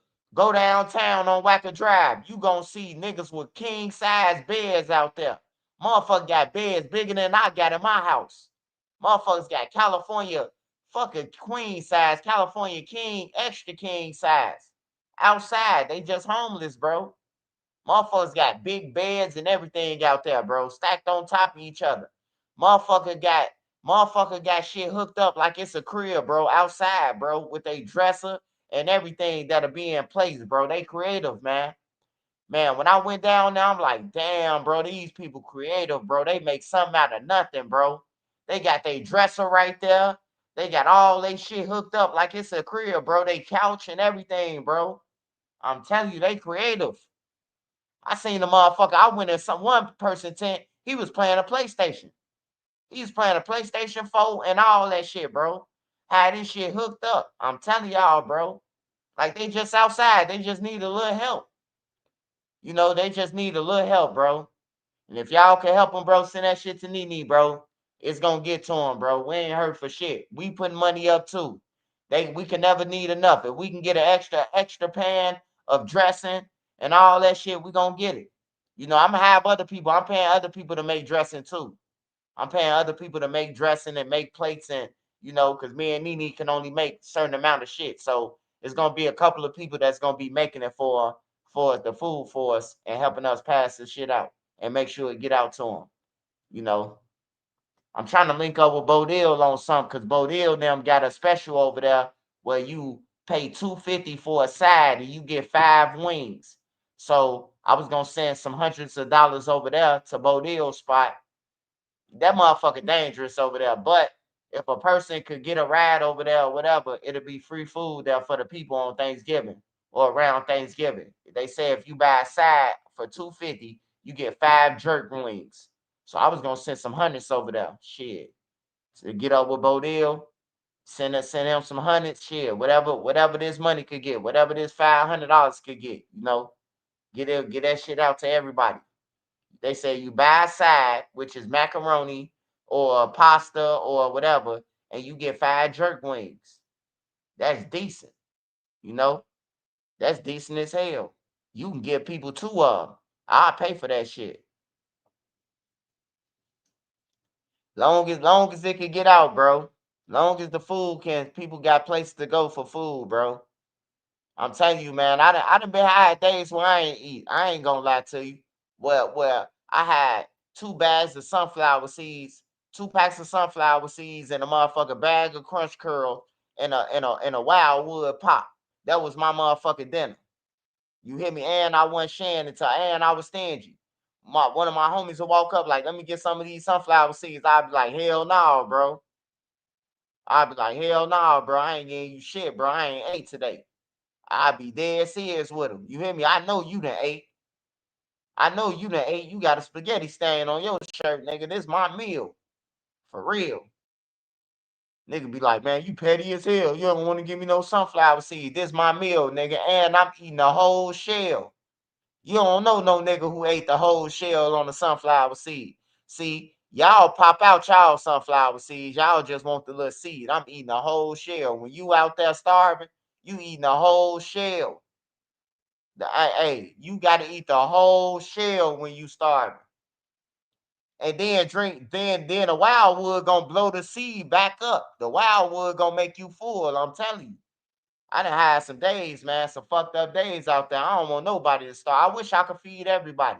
But the truth is I can't. When the shit run out, it ain't like me and Nene finna go back to the crib and let's do it over again. They be like, hell no, it's over with. You know, I wish I could feed everybody. But I'm gonna have peanut butter and jelly sandwiches on deck just in case we run out the good food. You know, you'll be able to take a lot of motherfucking peanut butter and jelly sandwiches with you too. You know. I'm eating a whole seed when I was fucked up out there. I ain't gonna lie to you. Give me 2 packs of sunflower seeds, the long packs, the 2 for $1. They got the long packs of sunflower seeds. 2 for $1 them joints. Give me a bag of Crunch Curls. And it's on, bro. Give me a Wildwood Pop. Shit. Y'all know what it is. That's $2. Yeah, nobody shouldn't be hungry, man. I say that shit too all the time, bro. Like, how is all these people rich, bro, and this people starving? But you know, it's people selfish. People be looking like, man, they want to be homeless. Like, I stay away from people who say that shit. Anybody who with me say that these people want to be homeless. Don't nobody want to be on the street.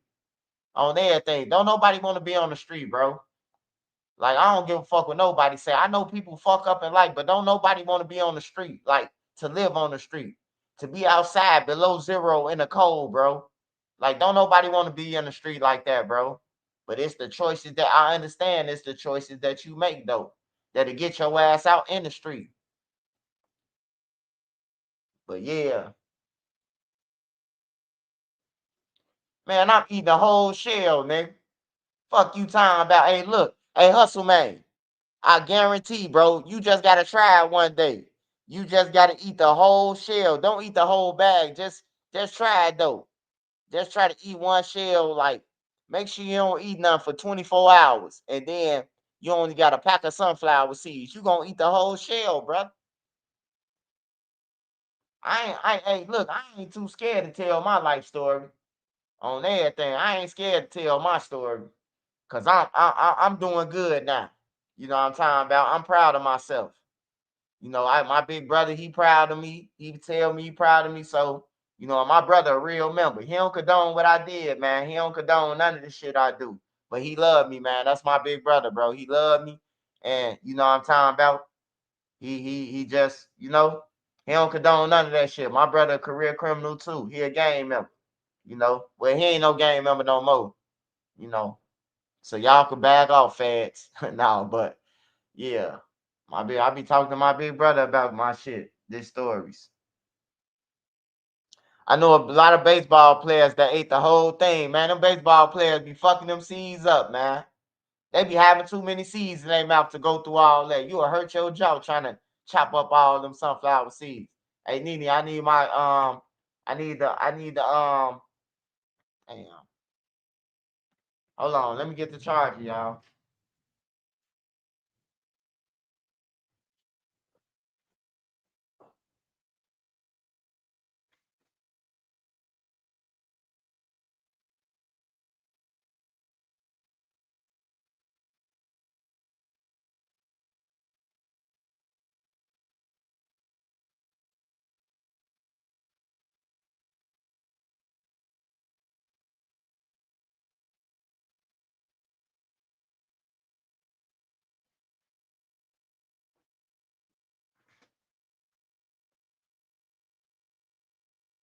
Hold on, y'all.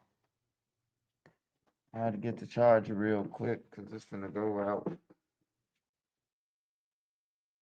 All right, there we go. Sometimes it's not even their choice. So many have mental issues. Oh yeah. Them people downtown, bro. Hey, yeah, some of them you gotta watch out who you feed downtown, bro. I try to give a motherfucker a $50 bill. He attacked me with a knife.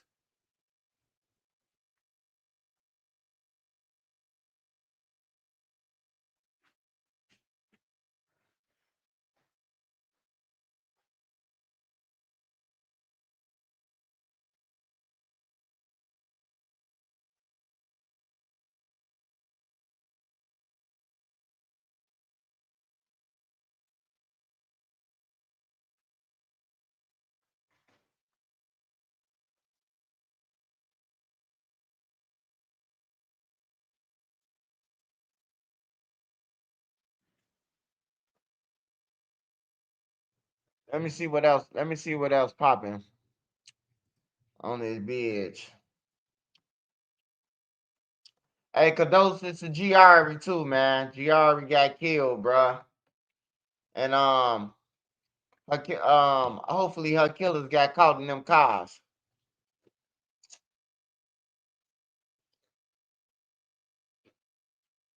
Rest in peace to Giari.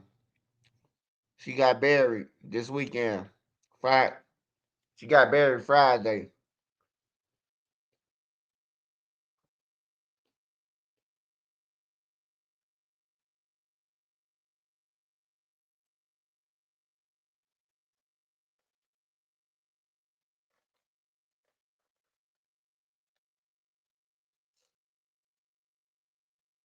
For more on this, let's bring in Chicago Alderman Raymond Lopez, a Democrat who's been critical of the city's liberal leadership. So you just heard in that report from Mike Tobin what J.B. Pritzker, the governor, has had to say about all of this. What do you say to the governor? John, good afternoon. It is shameful and disgusting when I hear my Democratic colleagues trying to demonize federal law enforcement officers who are just carrying out the laws of this country. If my colleagues don't like the laws, then they should work with their congressional counterparts and change them. Until then, we have laws that impact the border. We have laws that are on the books and need to be enforced. And we should not be calling federal agents Nazis, invaders, or oppressors so that we are ginning up the anger in our communities and inciting people to violence. This is one of several times we've seen local residents become violent against federal authorities. We've seen where they've not only shot at them, we've seen them run them off the road, attack them violently. This has to stop, and it's not conducive to the conversation as to what do we do for both the long-term undocumented as well as the asylum seekers that Biden and Harris let in over the last administration. And what about Mayor Johnson? What's he doing about all of this?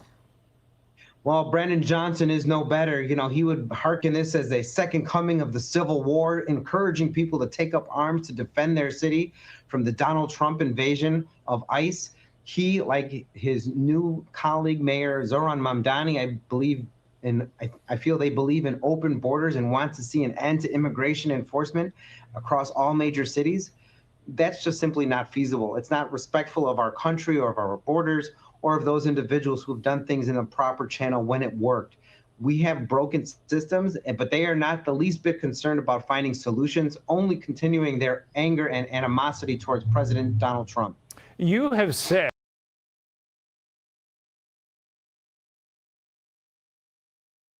Tony Allen was arrested in Arkansas on drug charges after police found marijuana and cocaine during a traffic stop.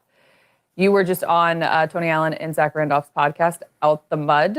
You're going to dive into this a little bit more, Perk. But first, you did just give me a statement from Tony Allen that has not yet been released as we are seeing it, but will be, saying, I want to address the events that occurred on November 5th, 2025. While being driven to a scheduled interview, the vehicle I was a passenger in was stopped for a traffic violation.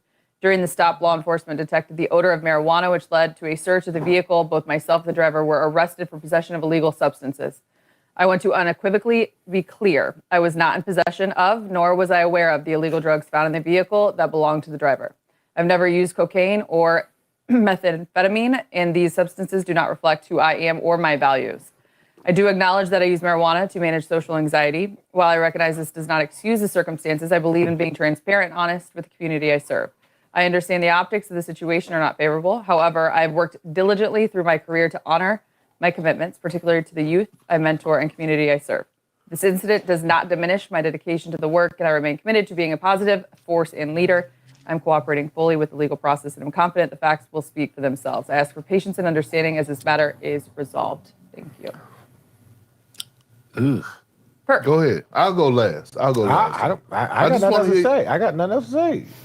You don't have nothing else to say about the situation? No, what I'm saying is that he was in a car. What he's saying is that he was in a car with somebody that had stuff on him. Yes, there is a valuable lesson, but you don't know. You don't know. I don't know what that dynamic is.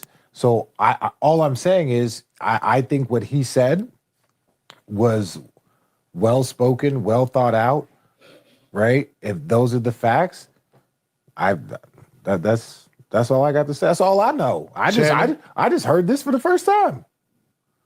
I'm on and off though. Tony Allen, he just doesn't seem like a cocaine guy to me. That's just my only 1-2 step right there. It doesn't seem like a cocaine guy, but I do agree with Richard. That is extremely well thought out, and I think you just got to kind of see what happens from here. Well, it's the truth. It's the truth, right? Which part is the truth? That whole statement. Yeah. It's the truth. And what happened is, so it's a few lessons in this, right? Number one, we're in 2025, and especially athletes, you have to be very, very strategic on how you move, right? So Tony Allen is going to an appearance, a podcast appearance that he always goes to, right? That he always does. And instead of the people who booked him to go to the appearance, instead of him sending an Uber or sending a professional driver, he sends one of his friends to pick him up, right? The podcast people sent one of his friends? Yes, one of his friends to pick him up. Okay, so now he gets in the car and he admitted, hey, the marijuana, that was mine. Yeah. Right? Okay, a lot of people smoke weed. Whatever you do, that's your business, right? Yeah. We're not going to put weed in the same category with cocaine and meth, okay? So they smelled the marijuana. Obviously, it gives them a reason to search the car. Yeah. They searched the car. The marijuana, yes, it's Tony Allen's, okay? The cocaine and the other drugs are on the other person. But again, we're here, so the news break. It's Tony Allen. Right, and it's hard. It's fucked up, but it's hard because now all of a sudden you gotta clear the allegations, right? And we'll find out, that it wasn't his later down the line. You know what I'm saying? Once they go.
All right.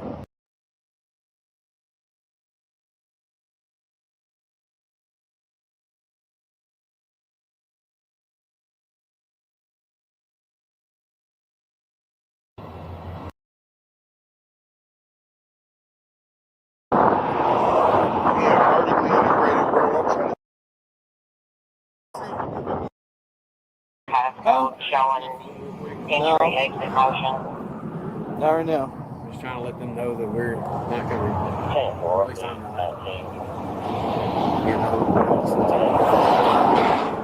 Huh? Okay, just let Tony know he's got nothing to do with anything. That's how his person would.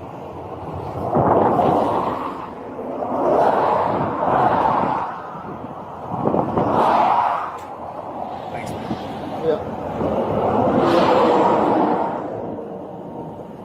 Can you pull it down a little bit more? No. You go for the front. There you go.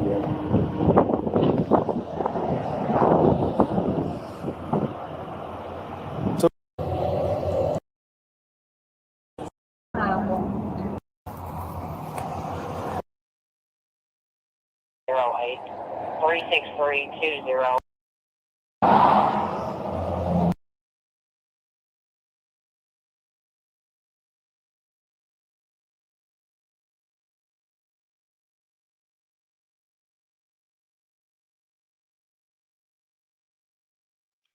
Yeah, I seen a white dude say that Tony Allen it ain't his, but the cops still act like they wanted to charge Tony Allen though. Yeah, you gotta watch who car you getting in, man. The nigga got meth and all that shit in his car. I think Tony Allen knew the meth was in his car though. Didn't you already have one? Yeah, y'all got me. I promise you that. Sir, I don't do no cocaine, sir. I'm not in possession. It's just a ride for me, sir. I promise to God, sir, on all 5 of my kids. I wish I wouldn't have never gotten in the car, sir. I ain't have to come to no podcast. I could have stayed at home. Yeah, I smoke weed. That's it, sir. Ain't none of that stuff, man, sir. This is gonna hurt my image, sir. I don't have nothing to do with that, sir. I'm truly honest, sir. And I'm gonna have an honest conversation with you when we get up there. I'm gonna talk to both of y'all, okay? Man, please, sir. This stuff, and it's none of this stuff is there. It's not my stuff, man. You know, this is my image, bro. Like, for real. These cuffs hurt you. They're not comfortable, sir. Yeah, that's what's up. Trey, see if you can get your hand in there and pull out. But hang on, you're fine. I was just trying to get him to pull that out. All right. This right here. All right.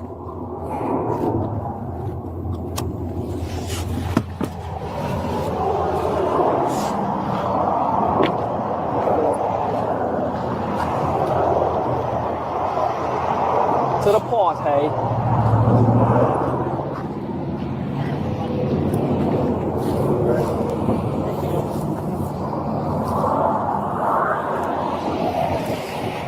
We thought you was gonna get after one just a second ago. Oh, buddy of mine was calling me, and I don't have service through here. I had to go on top of the overpass to answer his call.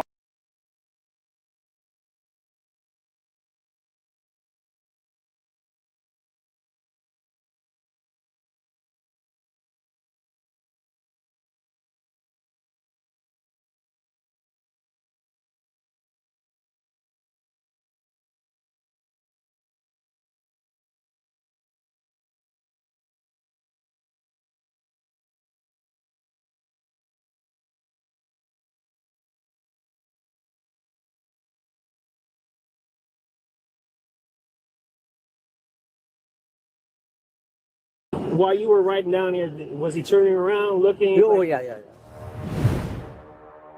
This is a case that was part of an operation that identified suspects transporting illegal drugs across the country via public transportation.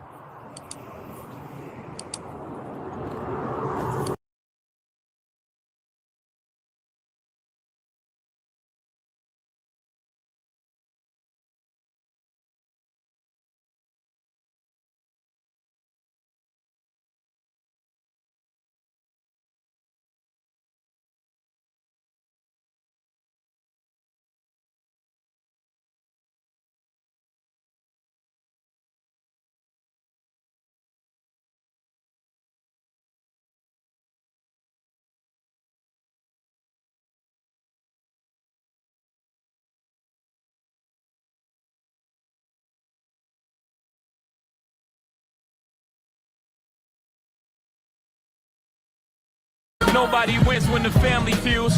As adults in the murder of a Louisville father, 17-year-old Sadell Richardson Jr., 14-year-old Clifton Jones Jr., and 14-year-old Deshaun Garrison were in court this afternoon. A man admits to his role in a deadly drive-by shooting. Clifton Jones Jr. pleaded guilty today to manslaughter and several other charges. He was 14 when Tyrese Garvin was shot in June of 2019 as he was leaving the hospital after visiting his newborn twin. Like me. Because I know I never see him walk through that door no more. In a court hearing today about the double shooting at an Okolona apartment. WLKY's DeAndre Turner explains how officers connected Jasmine Brown to the case. It's here at the 800 building in downtown where detectives say Jasmine Brown was helping her friend with her baby during the double murders that were taking place at her home in Okolona. They say while she did not pull the trigger, they believe she played a big role in setting up the murder. So link Brown to the case. Those calls are between Brown and her boyfriend Clifton Jones, who's locked up on a manslaughter charge. In a call on September. She said that my house is getting ready to be on the news. 20 males that had ski mask on and a FaceTime call. And then at the end of the conversation, she heard Miss Brown say, "They're asleep, the door's unlocked, go ahead and go on." She doesn't love them like that. She's not going to risk what she's getting ready to have done to them. And then stated, if I love them like that, I wouldn't be getting ready to backdoor them. Fam, you know it's getting to the point where nowadays you gotta watch the people you living with. Jealousy, manipulation, whatever you want to call it. It all leads to the same thing. Betrayal, backdooring. And the crazy part, it don't always come from your enemy. Sometimes it's the people you cook for, the people you laugh with, the ones that say, I got you. But deep down, they plotting on you. At that point, you're not just sharing a home. You're putting your life in the hands of somebody you once trusted. Maybe that's how it used to be. But fam, we're 2 months away from 2026. Ain't no way we still living like that. Now this story right here been brewing for a while, almost 2 weeks. 2 men, both young, full of life, gunned down inside their home. At first, nobody could understand what happened. No forced entry, no break-in, just 2 men in cold blood. But just days later, police made an arrest. And it wasn't some random stranger or a rival. It was the woman they lived with, a young woman, somebody they trusted. Turns out, she allegedly backdoored them. As far as the motive,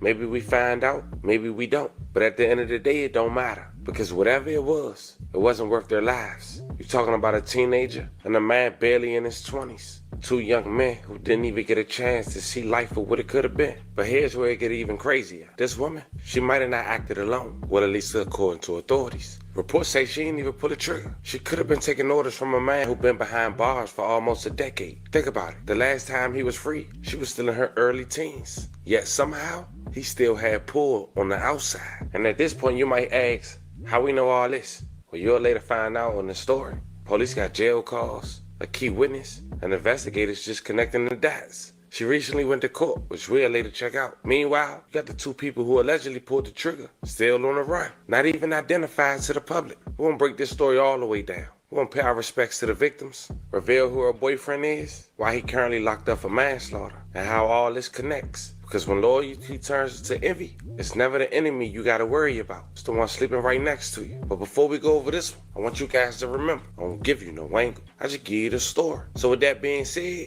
make sure you like, comment, and subscribe. We'll jump right to it. Now when you hear the name Okolona, some might think we're talking about a small country town in Mississippi. But this one right here, this Okolona, Kentucky, a neighborhood tucked in the south side of Louisville, where hard-working families, single mothers, and young people all trying to make it through the same daily grind.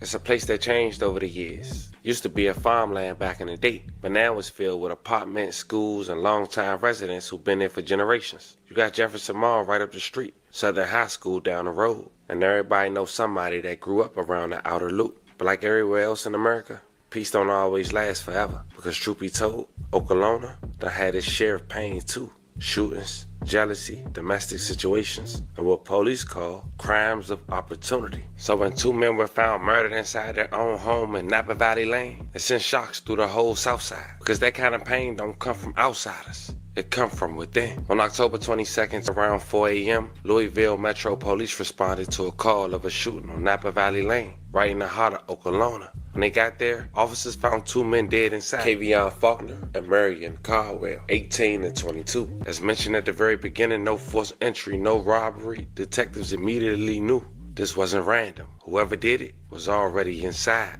or at least involved. For almost a week, police stayed quiet while gathering evidence. My name is, for the record, John Bradley, John Bradley. I'm the Public Information Officer for Louisville Metro Police Department. This morning about 10:15, the 7th Division responded here to the 9000 block of Napa Valley Court on reports of shots fired. Once the officers arrived, witnesses directed them to an apartment here in the complex, stating that they had heard a number of shots fired inside. Officers did make entry and found inside two deceased males with multiple gunshot wounds. After this, some witnesses said they saw multiple suspects leaving this area on foot, and the LMPD homicide unit has responded and is investigating right now. I'll take whatever questions you have, though I'm limited in what I can tell you. Do you know how low the suspects are? I'm sorry, two questions at once. I can't hear. Do No, you it's know fine, how low Richard. the victims are?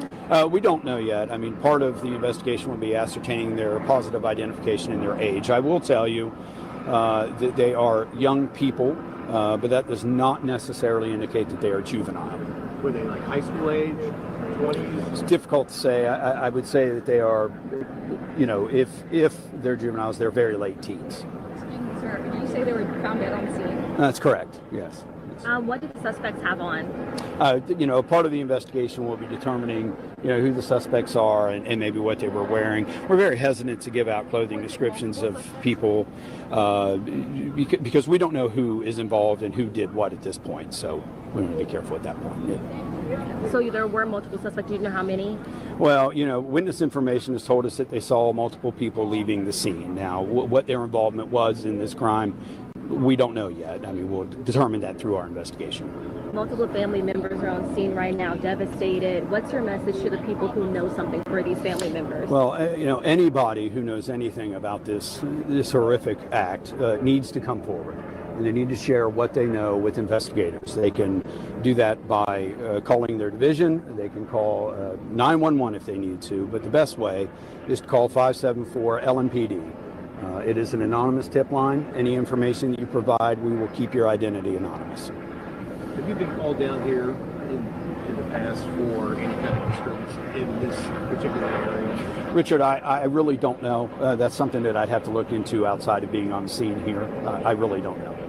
When you see relatives like that huddled, in absolute grief, yes, I know it has to affect you on a personal level. But sure. How does this affect this neighborhood, this community? No, well, it tears it apart, right? It's a tragedy. I mean, and as a parent and as a human being, I mean, I can't imagine the horrific sense of grief and loss that somebody's going through learning that this happened. This is, a tragedy for this neighborhood, absolutely. And do they know the connection between the two victims? And not at this point, we don't. We'll release all that, I think, in the days and weeks that come forward as the investigation continues. Do they think? Sorry, go ahead. That's so okay. Police still hasn't spoken to the suspects. Is that correct? Well, where we're at in the investigation is right now we're processing the scene, collecting evidence, canvassing the neighborhood, and talking to witnesses. Where we are on anybody who's a potential suspect, we're going to let that play out and see what information we can gather first before we're willing to say. Do they think it's a robbery? Do they think that it was just crime of passion? What do they think? Sure, establishing that motive will be a part of what the investigators ultimately try to get to. We have not gotten to the point where we're ready to say exactly what happened or why this happened yet. It is, yes. The LMPD homicide unit is here on scene. I'm sure you've all seen them here. And they'll be here continuing to process the scene and interview people. Any other agencies responding? Not that I'm aware of or that I've been briefed on. Is technology playing a role in this investigation? Sure. Well, anytime there's an incident of this nature, of course, one of the parts of canvassing a neighborhood is looking for surveillance video and things like that. So in that sense, yeah, technology will come into play. Do you know at this point if any potential suspects who fled the scene have been seen on surveillance video? I don't know. I don't know if they have or not. When you look down there, we've got officers over there. Yes. Which building was it in? Well, I'll tell you, it's on your left side as you look down there. So over there. Is it like a corner, ground floor apartment? Is that what it would have been? It'd be on that left side over there. I think we're good. Are you guys good? Then came October 29th, 2025. They finally made an arrest. That arrest shocked everybody because it wasn't a rival, wasn't an intruder. It was a 22-year-old woman identified as Jasmine Brown, a woman who was taking care of her friend's child during the time of the murder. Then detectives quickly realized she lived with both victims inside that very same home and remembered that she came back on the scene the night of the murder and acted as if she was shocked. According to neighbors, they said they seemed close. People saw them hanging out, joking, going to stores together. From the outside, it looked like three friends just trying to make life work. Then the crazy part is that her boyfriend, the man Clifton Jones, he'd been incarcerated since 2019, but he was just 14 years old. He was one of three men who killed the man who was just 20 years old during a drive-by who just had twins. The crazy part is that Clifton was the one who cooperated. He ended up getting a lesser sentence of 8 years. On top of telling to the police, he was talking to his girlfriend, giving orders, making hits. A killer and an informant. Probably one of the worst type of individuals you could come across. And the crazy part is, just last month, the last suspect had finally got sentenced. More than 6 years had passed since Tyrese Garvin, a father to his newborn twins, was shot and killed on his way home from holding his babies. The three men charged in his murder was Sadell Richardson, Clifton Jones Jr., and Deshaun Garrison. They were all under the age of 18 but charged as adults. 19, Tyrese Garvin held his newborn twins for the first time at U of L Hospital. No one would predict that it would also be the last time. This is Wave News at 11. I'm Logan Perrone. Jose is off tonight. The 20-year-old father was shot coming home from visiting his babies. He was rushed to the same hospital where he died days later. Tomorrow, Sadell Richardson Jr. is scheduled to be sentenced in the shooting. He's one of three men charged, all of them teenagers, when police say they took Garvin's life. The sentencing comes at the same time we've been reporting on an increase in violence involving teens. Community activists say the situations that happen like this will continue to happen without action and commitment. More than 6 years have passed since Tyrese Garvin, a father to newborn twins, was shot and killed on his way home from holding his babies. The three men charged with his murder, Sadell Richardson Jr., Clifton Jones Jr., and Deshaun Garrison, were all under the age of 18, but later charged as adults. You go back to the kids.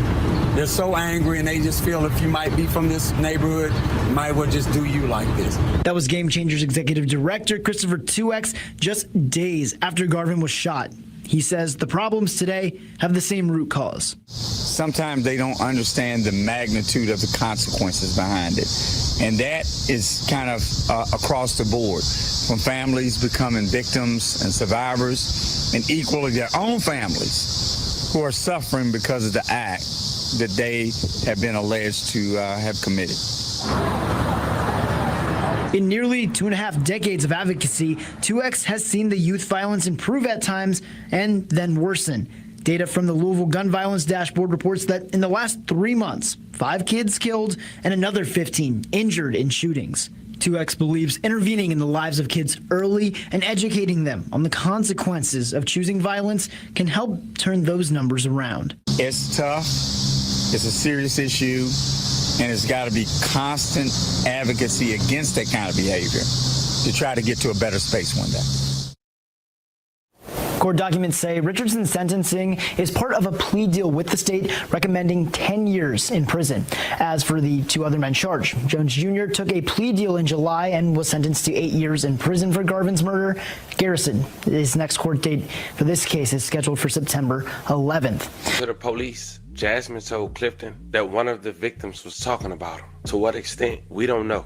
But as mentioned on the 29th at around 10:30 a.m., neighbors said they heard hella shots from inside the apartment, then seen a bunch of people take off running, like they knew what they did. When police approached the home, they didn't realize they walked straight into a murder scene, seeing the 2 young brothers laid out, hit multiple times. May Kavion and Marion rest in peace. And love and condolences to their family. Shooting, it happened at the Falcon Crest Apartments on Napa Valley Court. That's near Blue Lick Road. WLKY's DeAndrea Turner joins us live from that scene after talking to police and neighbors. DeAndrea? Well, Jennifer, the scene looks completely different than it did hours ago. Earlier this afternoon, this scene was completely covered with crime scene tape. Investigators were here, and also heartbroken family members were on scene just trying to grapple with the fact that they lost a loved one. I heard one of the victim's mothers let out a gut-wrenching scream more than once as she's trying to come to terms with the fact that she's no longer going to see her son. And as they do that, police are still looking for the suspects. This area has become horrible in the last 2 years. 2 lives lost, 2 families broken, a community shaken up. It tears it apart, right? It's a tragedy. 2 young men are dead after a shooting at Falcon Crest Apartments in Okolona. Police say they were called to the 9000 block of Napa Valley Court around 10:15 Monday morning, where they were found dead inside of an apartment. Neighbors like Christina Short are in disbelief. Nothing suspicious, nothing like from that apartment specifically, nothing. Like, we don't know. She used to live in Napa Valley Court. Her old neighbors called her after the violence unfolded. They're scared to walk out of their apartment. They're scared for their family. They're scared for their kids. They're scared of what might come through their walls. Police say multiple suspects took off after the shooting. She says mass groups roaming around the complex aren't unusual. I've gotten, crowds of boys in masks. None of us can identify them. And we're all scared to even try, because what if they try to come to us and try to harm us for trying to protect our community? The number of homicides are down this year compared to last, but residents here say the number doesn't matter when they don't feel safe. It's not safe at all. Not safe for our kids. Louisville, I want out of Louisville. It's horrible. These children shouldn't be having to worry about if they're going to lose their life just living next door to somebody. And again, if you have any information regarding this double homicide, you are asked to call the LMPD's anonymous tip line. Now, after Jasmine had went to court 3 days ago for me making this video, one of the victim's grandmother had went to social media and said the following. As I learned more about this case and why these sick MFers took our boys, the more enraged and heartbroken I become. They really had been plotting since September 13th. That's what we know of. We was family. I've never in my life felt this type of hate. And when it comes to Jasmine, as mentioned, she on a $1 million bond. Her boyfriend, he's still incarcerated from the 2015 conviction. But police did confirm they are investigating his possible role in orchestrating a double homicide from prison. The suspected shooters remain unidentified and has not been arrested. Louisville Metro Police Department say they still following leads based on witness interviews and phone evidence. And some say she'll be speaking soon. 2 young men gone, a young woman behind bars, and a man locked up for nearly a decade, still managing to control lies from behind the wall. Still in a court hearing today about the double shooting at an Okolona apartment. WLKY's DeAndrea Turner explains how officers connected Jasmine Brown to the case. It's here at the 800 building in downtown where detectives say Jasmine Brown was helping her friend with her baby during the double murders that were taking place at her home in Okolona.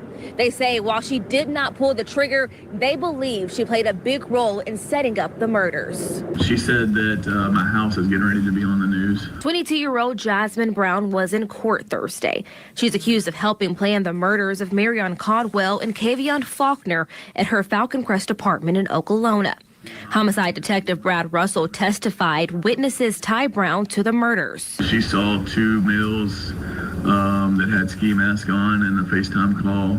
And then at the end of the conversation, she heard Miss Brown say, "They're asleep, the door's unlocked, go ahead and go on in." He also says a series of jail phone calls also linked Brown to the case. Those calls are between Brown and her boyfriend Clifton Jones, who's locked up on a manslaughter charge. In a call on September 13th, she stated to Mr. Jones, Miss Brown did, she doesn't love them like that. She's not going to risk what she's getting ready to have done to them.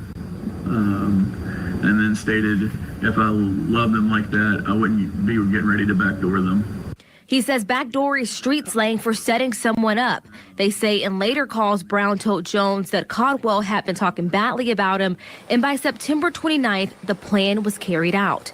Brown attorneys, however, argued she was manipulated. You have no reason to believe that Jasmine Brown at any point in time had a gun in her hand and fired a gun, do you? No. You have no reason to believe that she was there when this occurred. Correct. And in fact, she was not even near the scene when this occurred. Yes, I think it's fair to say yes. She also argued to have Brown's bond reduced. Judge, as a mother, all she wants to do is get home to her child. But the judge kept bond at $1 million and sent Brown's case to the grand jury. DeAndrea Turner, WLKY. Now, as mentioned, this case isn't over. Investigators say more arrests are coming. But one thing is certain, this wasn't just another Louisville shooting. It was betrayal at its deepest. But keep one thing in mind, fam. You ever notice how the devil don't show up wearing horns, right? Sometimes it look like love. This man thought that was his